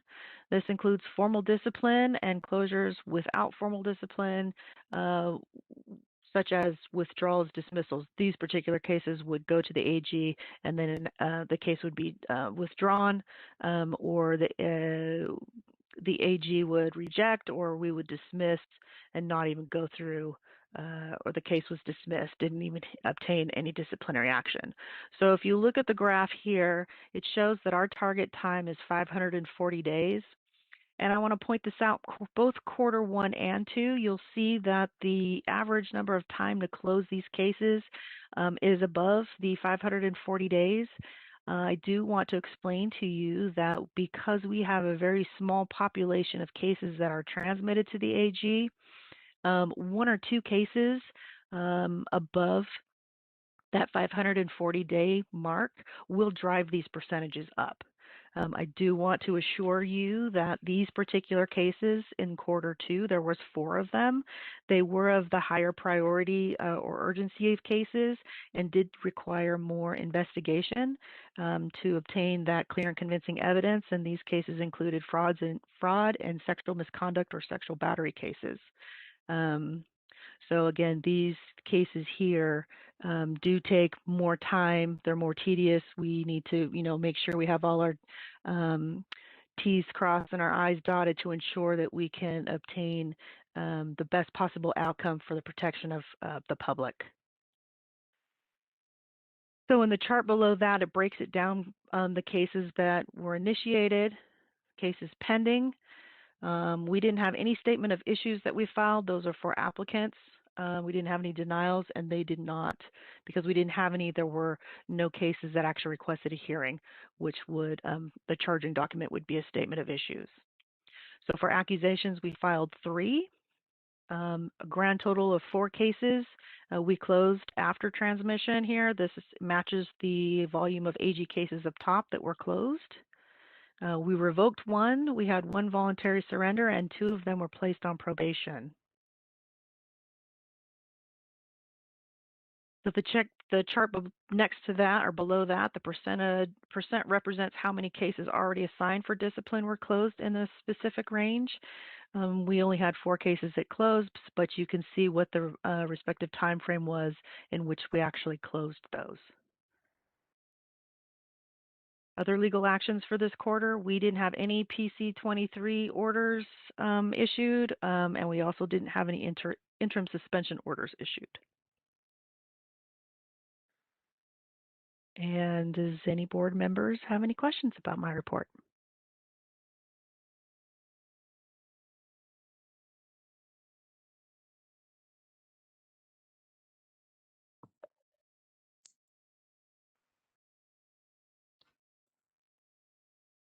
Okay, I see no questions. Yay. I just want to make a comment. This is Matecki. I look at here, let's see, this is where the statistics report there. I see you put the target days, like PM2 cycle time intake, and the targeted days there 10 days, and then targeted days 200 days. So it's easy for us to see where our target is and also how we performed. My question here is, do you see the numbers compared to, I see there's a 2019 to 20 and the comparison 2021. So is there's any differences or more differences between 2017, 2018? Is there any impact from the COVID? I'm just, didn't know we have those kind of information there. I'm just curious. That's a good question. The cases for the time frames for processing, I'm sure COVID did have a big impact on that. As offices in cities were shut down, obviously case aging still continued. So that probably did play a role in driving up some of our target date for investigations, as well as the target date to close cases that went to the AG. So I am confident that there was an impact. As far as how bad it impact, I don't have access to those types of numbers, but you had a valid question, and yes, I'm sure the COVID pandemic did play a role in some of that. Thank you.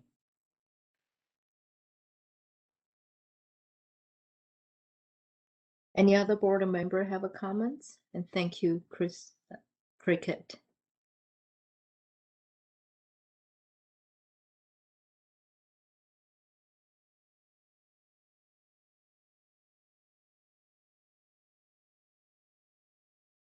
No? Here now?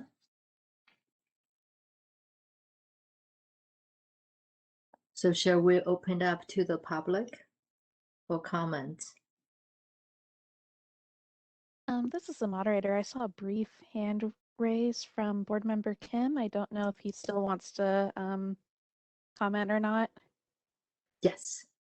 Member Kim, please. Yeah, I just have a quick question. On this fiscal year 2020, there I see the accusation filed, and 5 of them, and especially before, I think it's before the safe for home lockdown. So oh no, it's yeah, it is. So there's none activities in the in terms of accusation filed after the lockdown. Are you talking about Q1 and Q2 where it shows how many were served? Those columns? Is that what you're referring to? The Yes. accusations filed? These were Yes. during the lockdown, I believe. Staff was continuing to rotate into the office, and so during those quarters, we were able to get very few cases filed. When the case goes over, is transmitted to the Deputy Attorney General at the Attorney General's office, we have to wait for them to prepare the charging document to get those back to us. And obviously they were in lockdown too. So preparing these charging documents and processing the cases slowed down. So we weren't able to prepare more accusations and get them filed within these quarterlies. But again, we don't have a lot of cases. You can see we only have 14 pending. That doesn't mean in the past that some of these haven't already been filed, say in the fiscal year 1920. We just don't see it here because those we just bring forward how many we filed last year, so you can see kind of how we are on track. So these numbers 2 and 3, that's about average for our board for serving accusations within a quarter. So this is pretty right on target for us. Does that answer your question? Okay, I see. Okay. Yes, thank you very much. Yeah.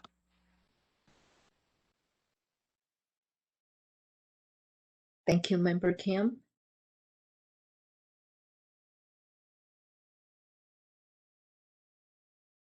Any other board member comments?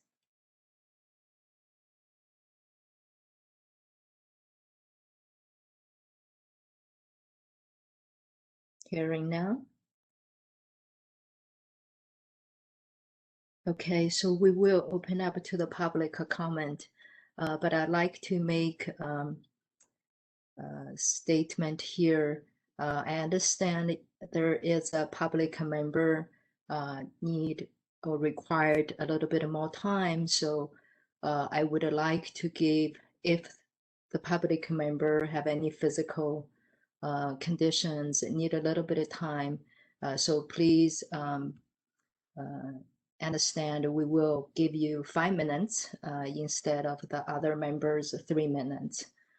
So I just want to make that statement before we open up to the public. So DCA moderator, would you please open up to the public, please? All right, this is the moderator, and at the direction of the board, I have opened up the Q&A feature for public comment. Members of the public, if you would like to make a comment, please click that Q&A icon at the bottom right-hand corner of your WebEx screen. And it looks like we do have an individual who's requested public comment. Neil Miller. Neil, I'll be giving you 5 minutes to speak and a 30-second warning. I am unmuting your microphone now. Thank you, Madam President and board members. My name is Neil Miller from CalAtma. The scope of practice violations. It's important to know what they are to report them, so we can get the word out exactly what's wrong. If it's something everybody knows, but sometimes it's something somebody doesn't know, like to have a bell in the room or something like that. Public comment should have some public interaction. Just making a statement or ask a question, we the public have some reasonable expectation to have some interaction if we have not only comment but question, and also incompetence. You know, it would be helpful to know some idea what is incompetent. Is it not putting alcohol on, or something more serious? The investigations pending. How long must a person wait? Sometimes, if a person is serious situation, we want them stopped.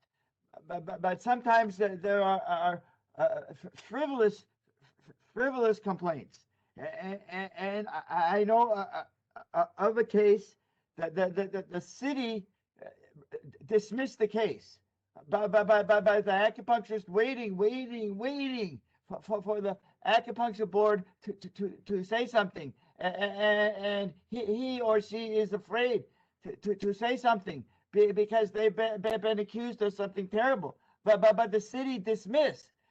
So I think some I don't know, transparency or something. Just how long they have to wait?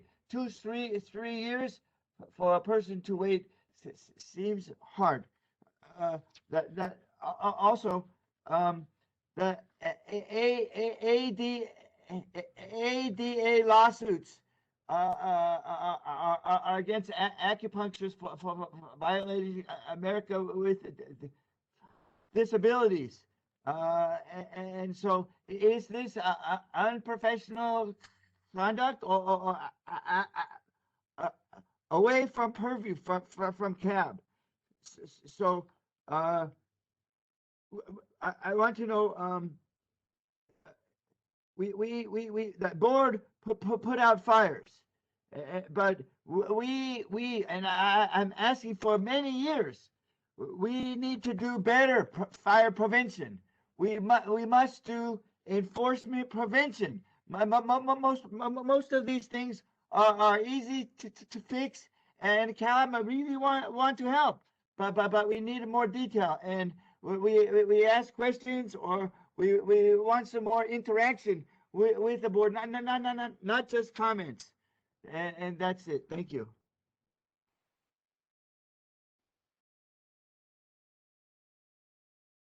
All right, this is the moderator, and that was our only individual who has requested public comment. Would you like me to close the Q&A feature? Yes, please. Thank you, moderator, and thank you, public members, for the comments. So this is a concluded of agenda item 7. So now let's move on to agenda item number 8. Legislative report of 2021. Legislative bills of interest to the board. Christine Brothers, our policy coordinator, and thank you for your continued hard work. Thank you, President Matecki. So first we'll get started in presenting the 2021 tentative legislative calendar. February 19th marked the last day for bills to be introduced. So the bills that we have presented to you, there may be some more movement, but and there may be some other bills that come up in terms of amendments. We are set to meet in June at our next board meeting, and I believe that would be timed properly because June 4th is the last day for each house to pass bills introduced in that house. And right now, what we're seeing on the legislative calendar is the different policy committees and hearings occurring. So as amendments and changes occur, we can bring those to the next June board meeting. The last day for policy committees to meet and report bills is July 14th. And then there's a summer recess for a month until August 16th. And then there was discussion at the last board meeting to meet around August 26th and 27th, which would also be timely for the board if there are any other bill positions to take, so we can communicate that to the legislature prior to the September 3rd deadline, which is the last day to amend bills. So if there's any amendments that the board wants to take to an author, there would be time, or to a committee, there would be time for that. So the last day for any bill to be passed is September 10th, and then October 10th is the last day for the governor to sign or veto bills. So getting into the actual legislative report, the legislation that you'll see, it's reflecting statuses as of March 15th. I have seen that there's already been some movement like in this past week. So there may be some further updates that we can provide you at our following board meeting. And we do have a staff recommendation for positions on bills for the board to consider. But the positions that the board can take on any bill would be no position, a watch position, oppose, support, oppose unless amended, and support if amended. So the first bill that we're going to get into is AB2, introduced by Fong, Regulations Legislative Review, Regulatory Reform. This bill is located in the Assembly Committee on Accountability and Administrative Review. This bill would require the Office of Administrative Law to submit a copy of each major regulation it submits to the Secretary of State to each house of the legislature for review. Regulations become effective on a quarterly basis based upon a regulation filing date. This bill would add an additional exception to those currently provided, which specifies a regulation does not become effective in accordance with the quarterly dates if the legislature enacts the statute to override the regulation. On or before January 1st, 2023, this bill would require each state agency to review its regulations, identify any regulations that are duplicative, overlapping, inconsistent, or out of date, revise the identified regulations, and report to the legislature and governor. The bill would repeal these same provisions on January 1st, 2024. Staff is recommending a watch position. This bill is intended to ensure laws are more efficiently implemented and enforced, and to reduce unnecessary and outdated rules and regulations. During this time, the state's economy is slowly recovering.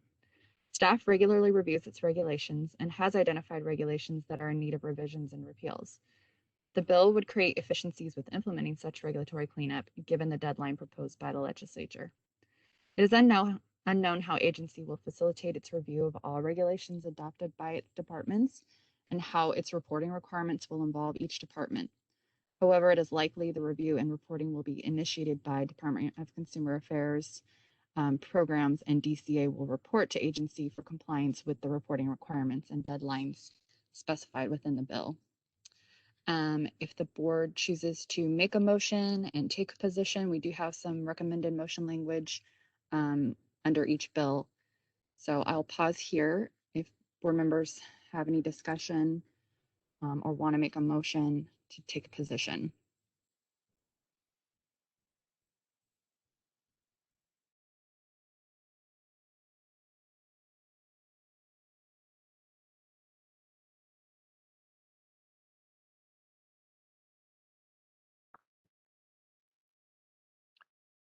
Not seeing any raised hands from the board members. Does the board member like to make a motion?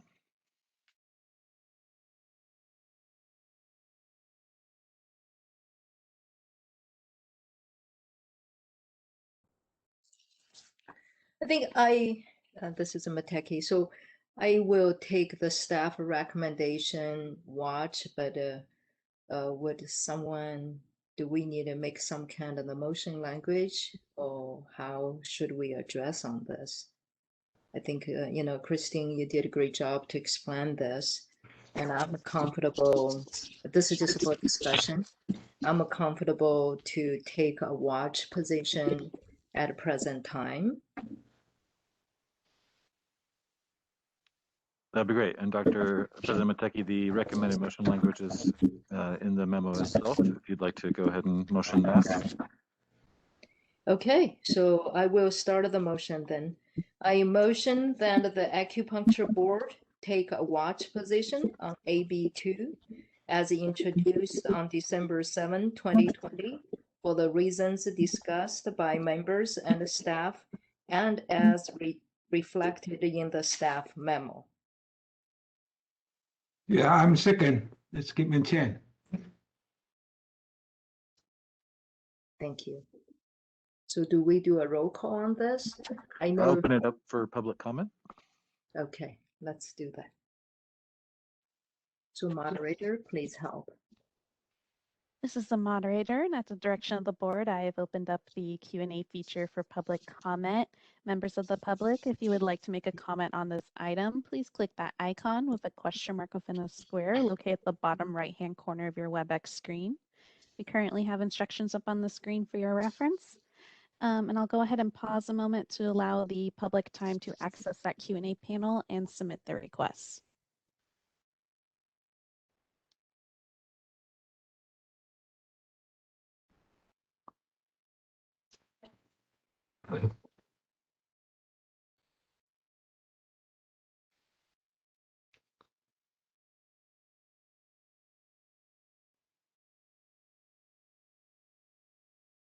All right, seeing none, would you like me to close the Q&A panel?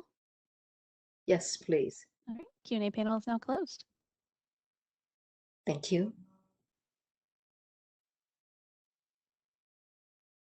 So at this point, I will go ahead and take the vote. Sure. This is a vote on the motion to take a watch position on AB2.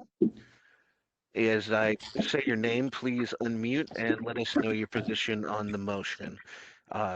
Yes, no, or abstain. Dr. Matecki. Yes. Kitman Chan. Yes. Yongping Chen. Yes.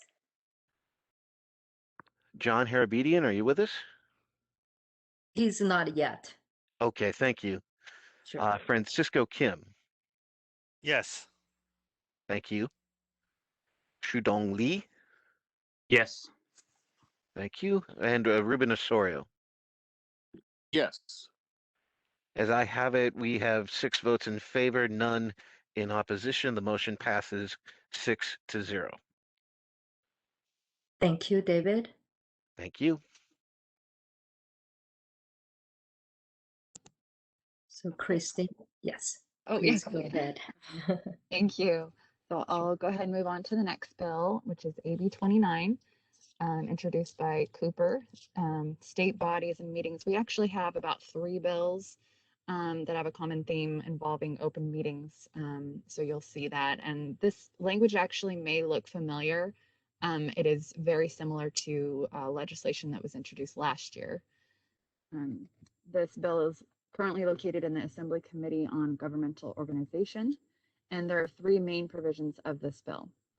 Require that notice to include all writings or materials provided for the notice meeting to a member of the state body by the staff of a state agency, board, or commission, or another member of the state body that are in connection with the matter subject, discussion, or consideration at the meeting. Require those writings or materials pertaining to the meeting be made available on the state body's internet website and to any person who requests the writings or materials in writing on the same day as the dissemination of the writings and materials to members of the state body, or at least 72 hours in advance of the meeting, whichever is earlier. Prohibit a state body from discussing those writings or materials, or from taking action on an item to which those writings or materials pertain at a meeting of the state body unless the state body has complied with these provisions. The staff is recommending a watch position on this. This bill has the goal of timely transparency. Staff always complies with notice requirements and generally posts its meeting materials between 10 days and 72 hours prior to the public meetings. However, staff recognizes there are some exceptions concerning materials that are provided to the board. Most often, public comment too close to the date of the meeting that would push the board out of compliance with the posting and dissemination requirements.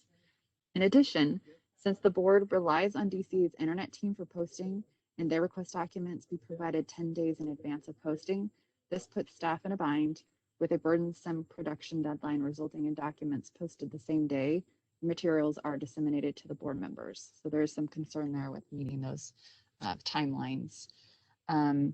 Again, there's the recommended motion language, and I also wanted to explain to board members that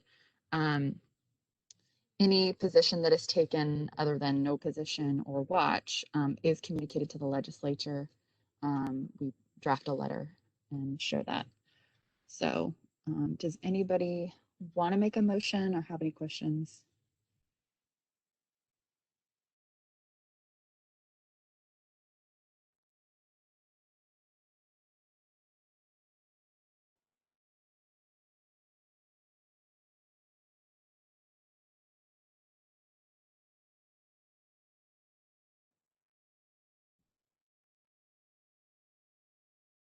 I think this I is a motion, Matecki. yeah. Oh, Go ahead.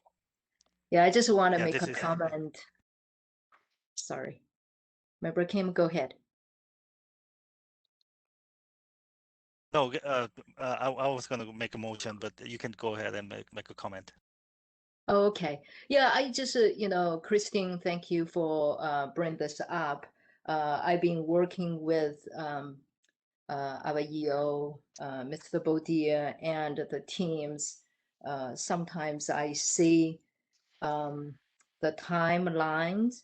A lot of the time, maybe do some changes, and then we wait for the legals, and sometimes maybe have to wait for the other legal offices, to get back to us. I'm just thinking currently the board has always been compliant, 10 days and 72 hours for the public meeting, and the board has been very transparent to work with our stakeholders.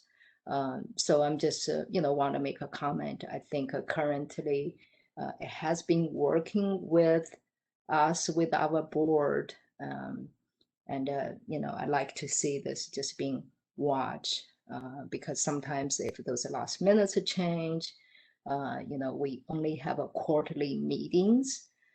So it might become issues. So I just want to make the comment. So go ahead, Member Kim, please. Yeah, I agree because of it'll add the burden to the staff and all other members.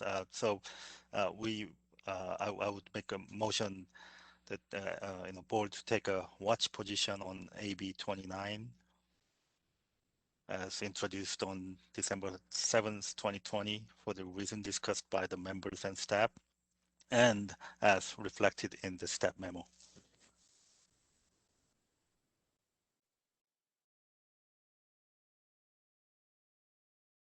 Excellent. We have a motion on the floor. Do we have a second?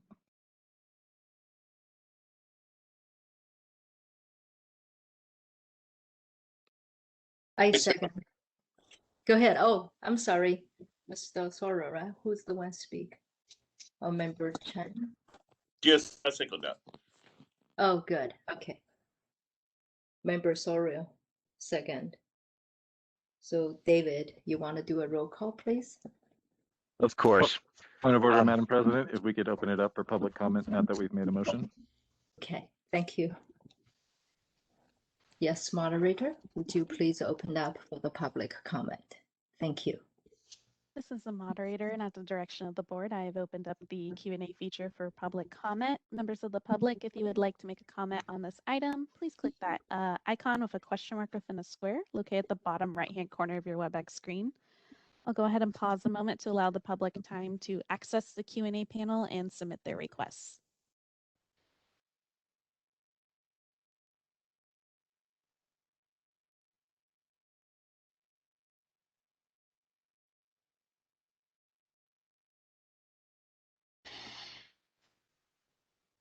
All right, seeing none, would you like me to close that Q&A panel?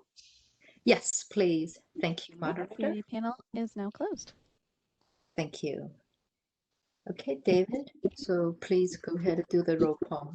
Of course. So this is the motion to take a watch position on AB 29. As I call your name, please unmute and let us know if you're going to be voting yes, no, or abstain. Chairman Matecki, Yes. Kitman Chan, Yes. Yongping Chen. Yes. Is Mr. Harabedian with us? Francisco Kim, Yes. Shudong Li, Yes. Ruben Osorio. Yes. Thank you. I show a vote 6 in favor, none opposed. The motion passes 6-0. Thank you, David. Thank you. So Christine, please go ahead. Thank you. So AB 54, this was introduced by Kylie, COVID-19 emergency order violation license revocation.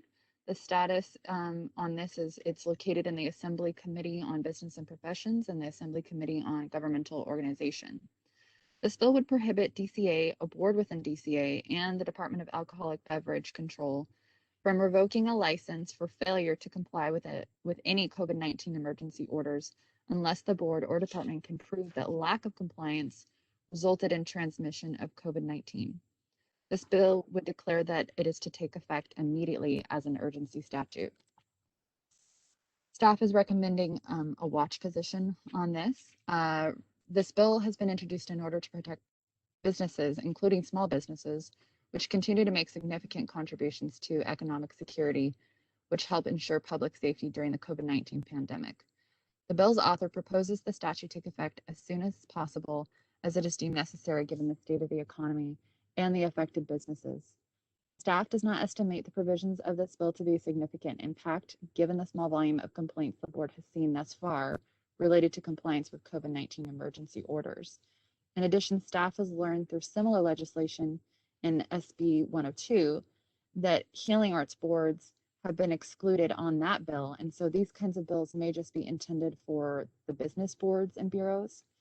There has not been recent movement on this particular bill, which leads staff to believe SB 102, which does not apply to the Acupuncture Board, may be the primary bill on this subject, and AB 54 may not proceed further. It's our understanding that this legislation, although it includes healing arts boards or all boards within DCA, it's more focused on the business boards and bureaus. And the SB 102 may be the primary bill, which does not affect Acupuncture Board, the Acupuncture Board. So again, there's some recommended motion language here, and that's why we're proposing a watch position.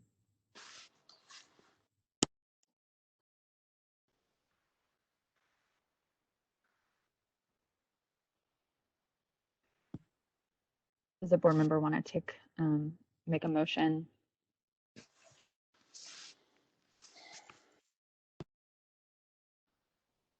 Any questions or comments from the board?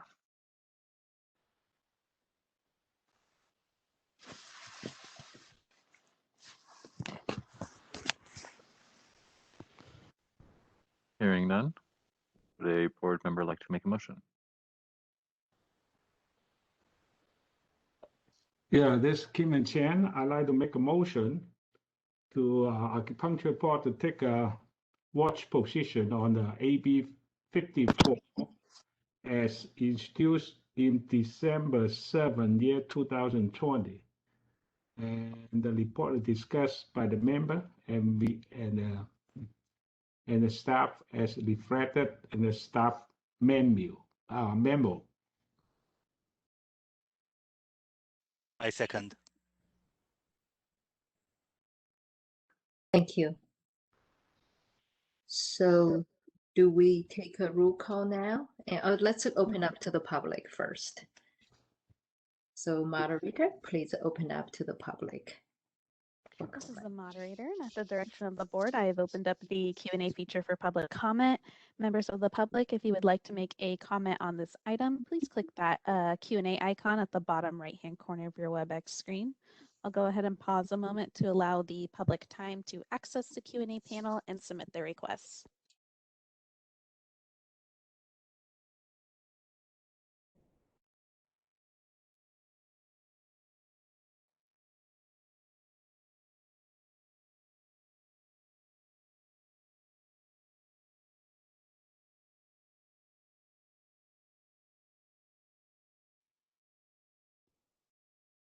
All right, seeing none, would you like me to close that Q&A panel?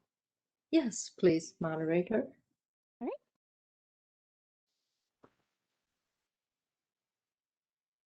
Thank you. So David, let's go ahead and do a roll call, please. Of course. Thank you. So this will be on AB 106. Well, AB 54, excuse me, for the board to take a watch position on AB 54. As I call your name, please unmute and let us know if you're going to vote yes, no, or abstain. Dr. Matecki? Yes. Kitman Chen? Yes. Yongping Chen? Yes. John Harabedian? Yes. Thank you. Francisco Kim? Yes. Shudong Li? Yes. And Ruben Osorio? Yes. I'm sorry, I didn't catch that. Yes. Thank you. I show have 7 votes in favor, none opposed. The motion passes. Thank you. Thank you. Yes, I see Mr. Boudia, please. Do you have a question? No? Okay. Okay, Chris. Yes, sorry to hit the mute button late. I just wanted to have the record reflect that member Harabidian has joined the meeting again and was in that last vote. Thank you. Thank you. So Christine, let's move forward on the next bill, please. Okay, yeah, thank you. So AB 107, introduced by Salas. This is centered on licensure, veterans, and military spouses. This is one of 2 bills where we're seeing licensing benefits for that community, veterans and military spouses. So this is the first one. This bill was amended February 25th and re-referred to the Assembly Committee on Business and Professions. One of the provisions of this bill would require specific licensing boards, not including acupuncture, to issue temporary licenses to applicants who provide sufficient evidence that they are married to or in a domestic partnership or other legal union with an active duty member of the armed forces of the U.S. who is assigned to a duty station in California.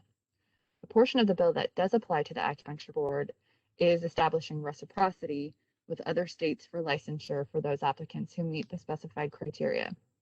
The bill establishes a new requirement to issue licenses to applicants who provide sufficient evidence that the applicant is an honorably discharged veteran of the armed forces of the United States or is married to or in a domestic partnership or other legal union with an active duty member of the armed forces of the U.S. Applicants eligible for reciprocity shall also meet the following criteria. 1, the applicant shall hold a current, active, and unrestricted license from another state, district, or territory of the U.S. that's in the same profession or vocation as the license they seek from the board.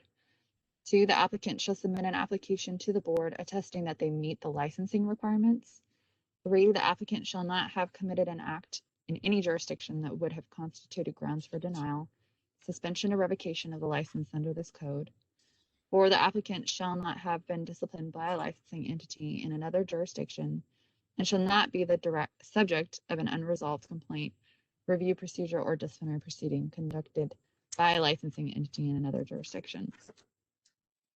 5, the applicant shall be fingerprinted upon request of the board to conduct a criminal background check. The bill also authorizes the board to adopt regulations to administer the law. The rest of the provisions of the bill relate to web posting requirements for DCA to promote accessibility of military member resources. Additionally, the bill requires DCA to report military, veteran, and spouse licensure data as part of an annual report for the legislature. Staff is recommending a watch position on this bill as well. This bill has been introduced to increase portability of licenses for veterans and partners of active duty military members brought on by frequent moves. During these transitions, the legislation would ensure they are able to help support their families while providing critical services to their communities. Through the bill, the legislature declares prioritizing military spouses as part of state economic recovery efforts must be viewed proactively in a way that recognizes the pre-existing challenge of substantially higher unemployment and underemployment than their civilian counterparts. The impact of this bill is minor given the low volume of applications the board receives from veterans and spouses of active duty members of the military. While the legislation could open the board to receive more applicants' examination fees, as well as possible initial, I apologize, I don't think that would be licensing fees, as well as possible initial and ongoing fees. There is concern that these applicants will be granted a license without the requirement of the California Acupuncture licensing exam or a state jurisprudence. Based on the amendments to BPC 115.6, subsection C, paragraph 3, requiring an applicant to attest to the fact that the applicant meets all of the requirements for the license in the same area and scope of practice issued in the other state, district, or territory, the board interprets this as reassurance that those who qualify for reciprocity under this bill will meet all of the licensing requirements for California, including the board's curriculum requirements. So at least there's some assurance there that they would have to meet all of the curriculum requirements and our licensing requirements. There's just the concern over the fact that they would not be taking the California Acupuncture exam. So at this point, we're just recommending that we just keep a watch on it. So does the board have any questions or does anybody want to make a motion?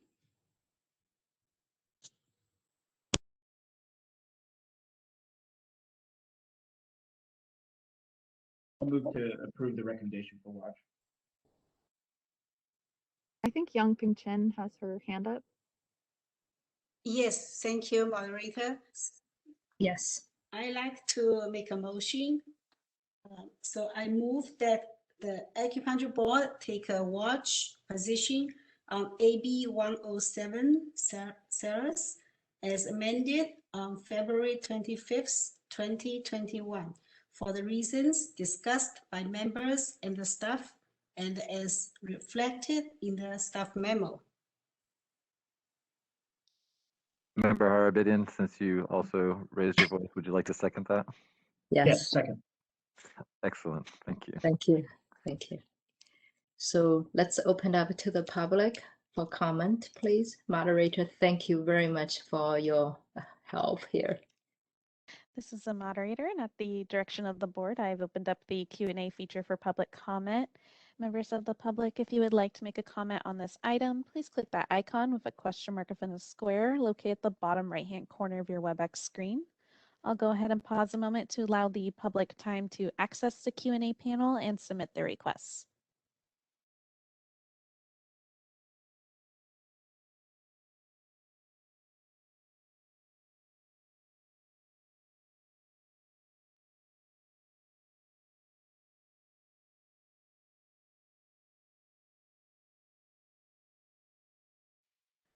All right, seeing none, would you like me to close the Q&A panel? Yes, please. All right. Okay. I'm ready to take a vote, Dr. Matecki. Yes, please, David. As I call your name, please unmute and let us know if you're going to vote yes, no, or abstain on the motion to take a watch position for AB 107. Dr. Matecki, Yes. Kitman Chan, Yes. Yongping Chen, Yes. Jean Harabedian, Yes. Francisco Kim, Yes. Shudong Li, Yes. Ruben Osorio,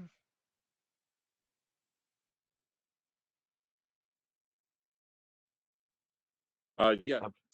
thank you, sir. So I show 7 votes in favor, none opposed.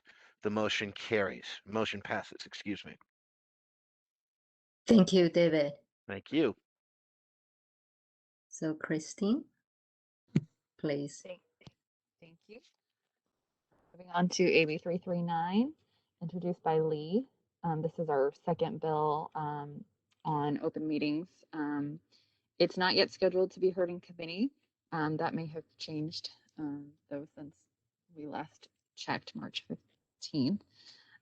This bill would require all meetings, including a virtual congregation using teleconference technology, to include an opportunity for all persons to attend via a call-in option or an internet-based service option. Both of these options shall provide closed captioning services and requires both a call-in and an internet-based service option to be provided to the public. This bill would require instructions on how to attend the meeting via call-in or internet-based service to be posted online along with the meeting agenda in an easily accessible location at least 72 hours before all regular meetings and at least 24 hours before all special meetings. This bill would require all meetings to provide the public with an opportunity to address the legislative body remotely via call-in or internet-based service, and would require those persons commenting in a language other than English to have double the amount of time as those giving a comment in English if time restrictions on public comment are utilized, except when simultaneous translation are available. Translation services shall be provided for all languages of which 5% of the population of the state body's jurisdiction speaks. This bill would require legislative bodies of local agencies and state bodies to translate agendas and instructions for accessing the meeting to be translated into all languages for which 5% of the population in the area governed by the local agency or state body's jurisdiction are speakers. At this time, staff is recommending an opposed position. While the intention of the bill is worthwhile in allowing for greater public access through requiring call-in and internet-based service and instructions, and allowing for greater accommodations for non-English speakers and those with disabilities, the logistics of meeting these legal mandates comes at a high price for these state agencies. The areas of the bill that are of fiscal concern are providing translation for public comment at the meeting and the translation of the agenda and instructions in all languages for which 5% of the population speak. In the past, when the board has contracted for translation services as part of administrative hearings, a full day translation for just one language was around $800. If the board had to provide multiple translators for each board meeting 4 times a year, that would add up. Further, the cost of translating agendas and instructions 4 times a year requires additional expenditures of the board's budget and further affect the production timeline of agendas to meet posting requirements. And that's why there's some concern there and the recommendation to oppose. Now, we already do comply currently with the provision related to posting the instructions. But again, there's the issue of instructions on how to call in or sign in via internet-based service. But yeah, there is concern over providing translation of all of the materials related to those instructions. So does the board have any questions or want to make a motion?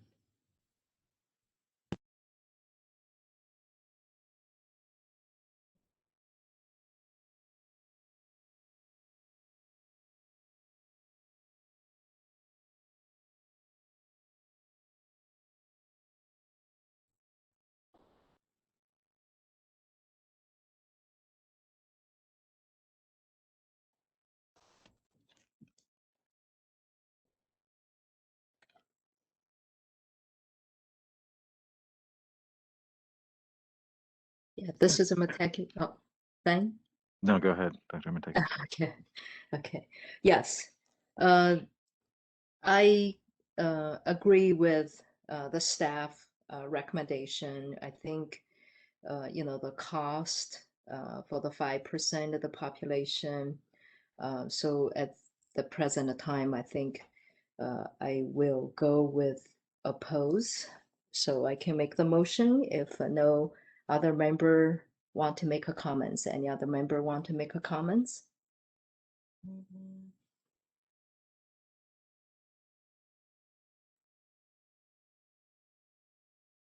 No? Member Osorio?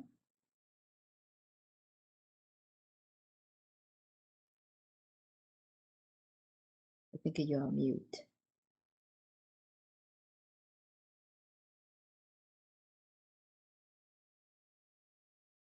Okay, if no board member make a comments, so I will make a motion here.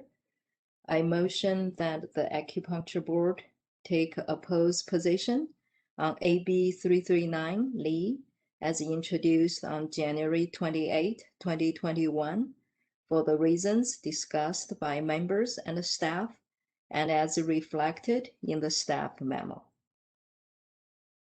Do I have a second, please? Yeah, this is Kim Chen. I'm second. Thank you. So let's open up to the public. Moderator, thank you. This is the moderator, and at the direction of the board, I've opened up the Q&A feature for public comment. Members of the public, if you would like to make a comment on this item, please click that icon with a question mark within a square located at the bottom right-hand corner of your WebEx screen. I'll go ahead and pause a moment to allow the public time to access the Q&A panel and submit their requests.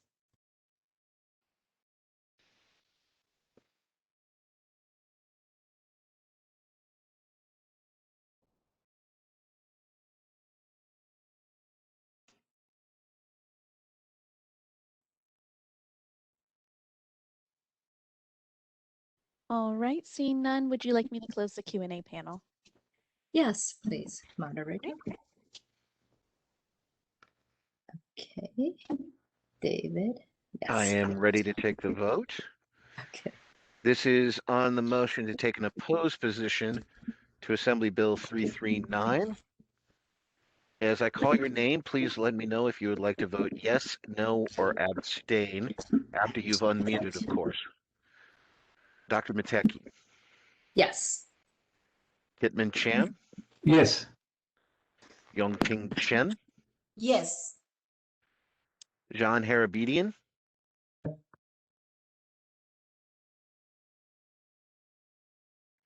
Mr. Harabedian? Yes. Thank you. Francisco Kim. Yes. Thank you. Shudong Lee. Yes. Thank you. And Ruben Osorio. Yes. Thank you. I heard 7 votes in favor, none opposed. So the motion passes. Thank you all. Thank you. Thank you, David. Christine, please. Thank you. So now we're to AB 646. This was introduced by Lowe. It's concerning Department of Consumer Affairs boards expunge convictions. The status on this is on February 25th. This bill was referred to Assembly Committee on Business and Professions. This bill is actually identical to AB 1616 from the 2019-2020 legislative session, which the board reviewed last year and took a watch position at that time. So this may sound familiar.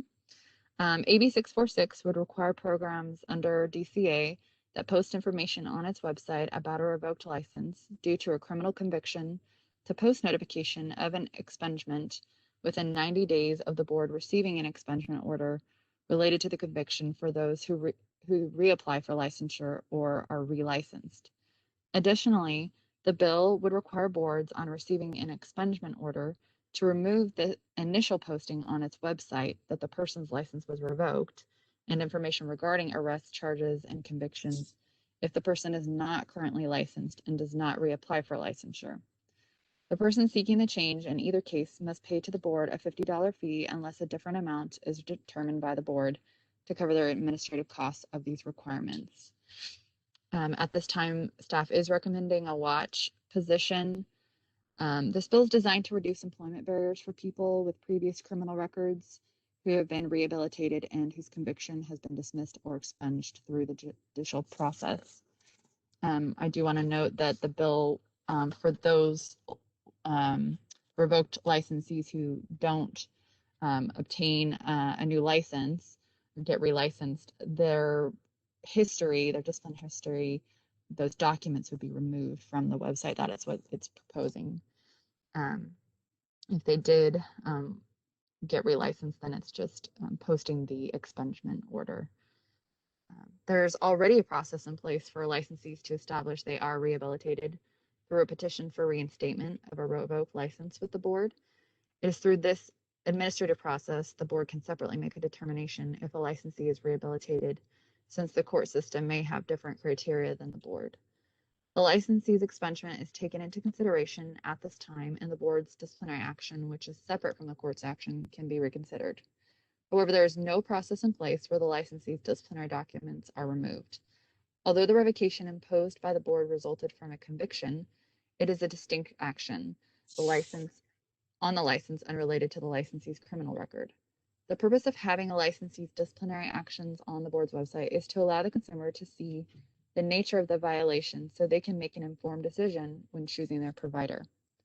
The board may see some minor increases in revenue if this bill passes, as individuals seek expungement and apply for the removal of disciplinary documents or posting of the expungement. The web posting and removal of documents would fall under the board's regular pro rata towards CCA, the Office of Information Services, and these services would be minor and absorbable. Staff recommends the board develop a form within regulation for purposes of the applicant submitting the expungement record and $50 to the board in a standardized manner if the bill passes. So again, there is some recommended motion language. At this time, we're just proposing that the board watch the bill, see how it progresses. And so does anybody have any questions or want to make a motion?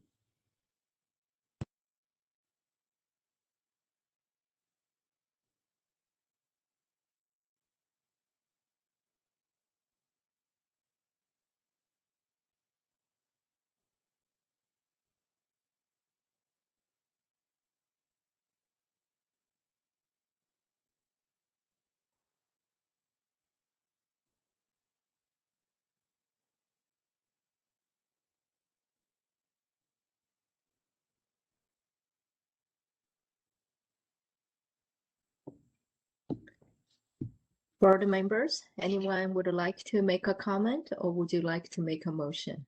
Thank you, Christine. If there's no questions, I would like to make a motion. Thank you, Member Osorio.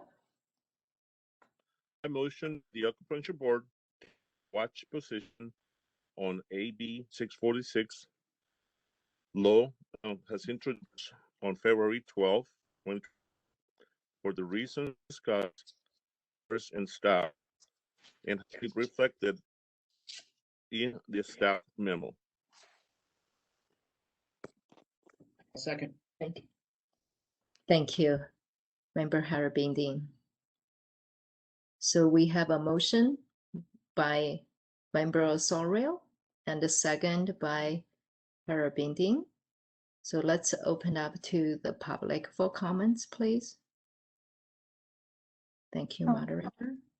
All right, this is the moderator, and at the direction of the board, I've opened up the Q&A feature for public comment. Members of the public, if you would like to make a comment on this item, please click that Q&A icon at the bottom right-hand corner of your WebEx screen. I'll go ahead and pause a moment to allow the public time to access the Q&A panel and submit their requests.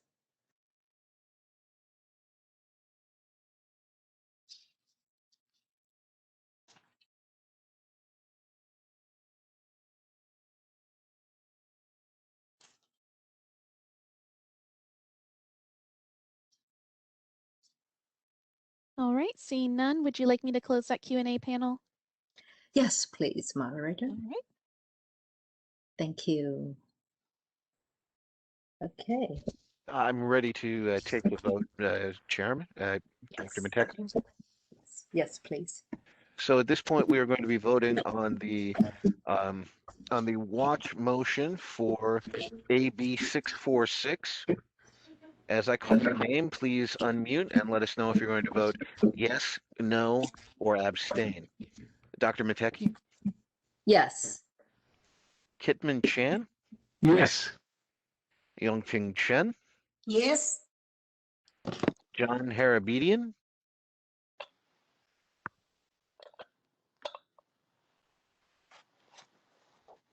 Yes. thank you. Francisco Kim, Yes. thank you. Shudong Li, Yes. thank you. And Ruben Osorio, Yes. thank you. As I have it, we have 7 votes in favor, none opposed, so the motion passes. Thank you, everyone. Thank you, David. So, Christine, we have the next bill is AB 885.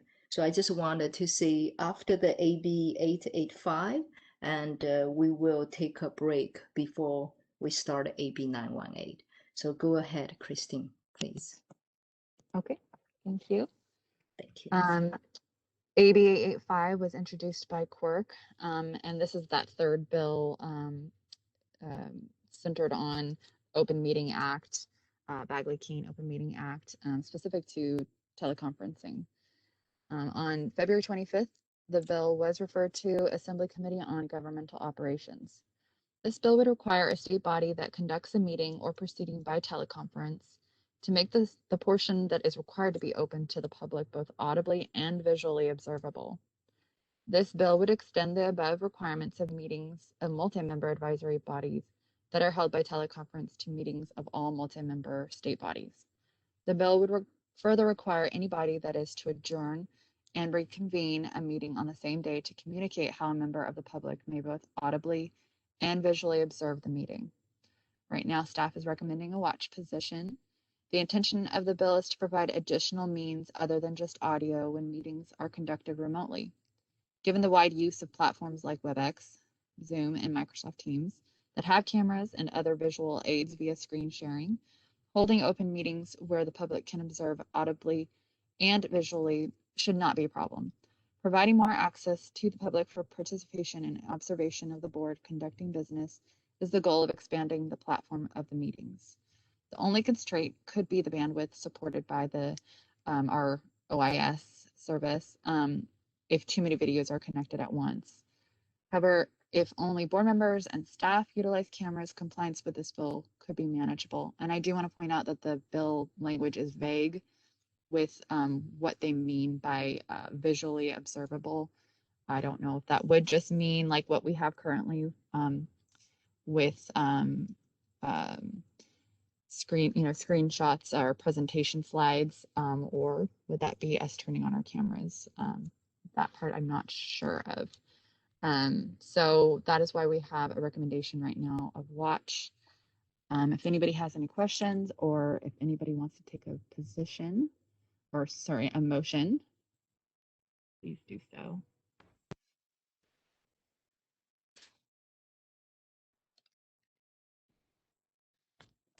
I'd like to make a motion that the Acupuncture Board take a watch position on AB 885 as introduced of February 17th, 2021 for the reasons discussed by the members and staff and reflected in the staff memo. Should only like to be a second. Thank you. So we have a member Kim moved and the Shudong Li second. So let's open up to the public, please. Moderator, would you help to facilitate? Thank you. All right, this is a moderator and at the direction of the board, I have opened up the Q&A feature for public comment. Members of the public, if you would like to make a comment on this item, please click that Q&A icon at the bottom right-hand corner of your WebEx screen. I'll go ahead and pause a moment to allow the public time to access the Q&A panel and submit their requests.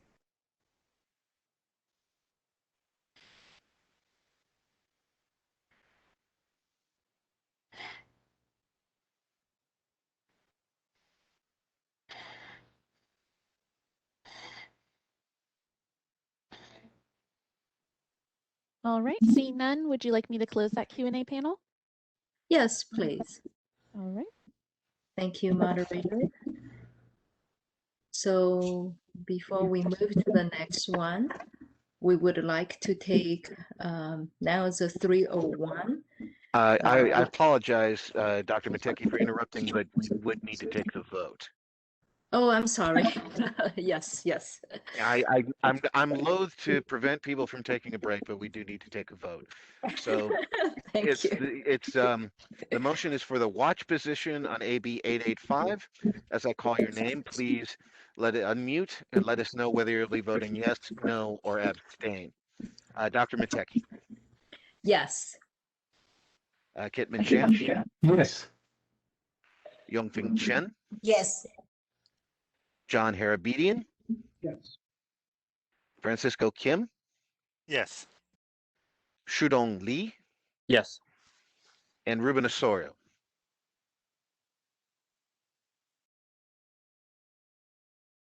Yes. Thank you. I show 7 votes in favor, none opposed, so the motion passes. Appreciate your patience, everyone. Thank you very much. Thank you, David. Great work.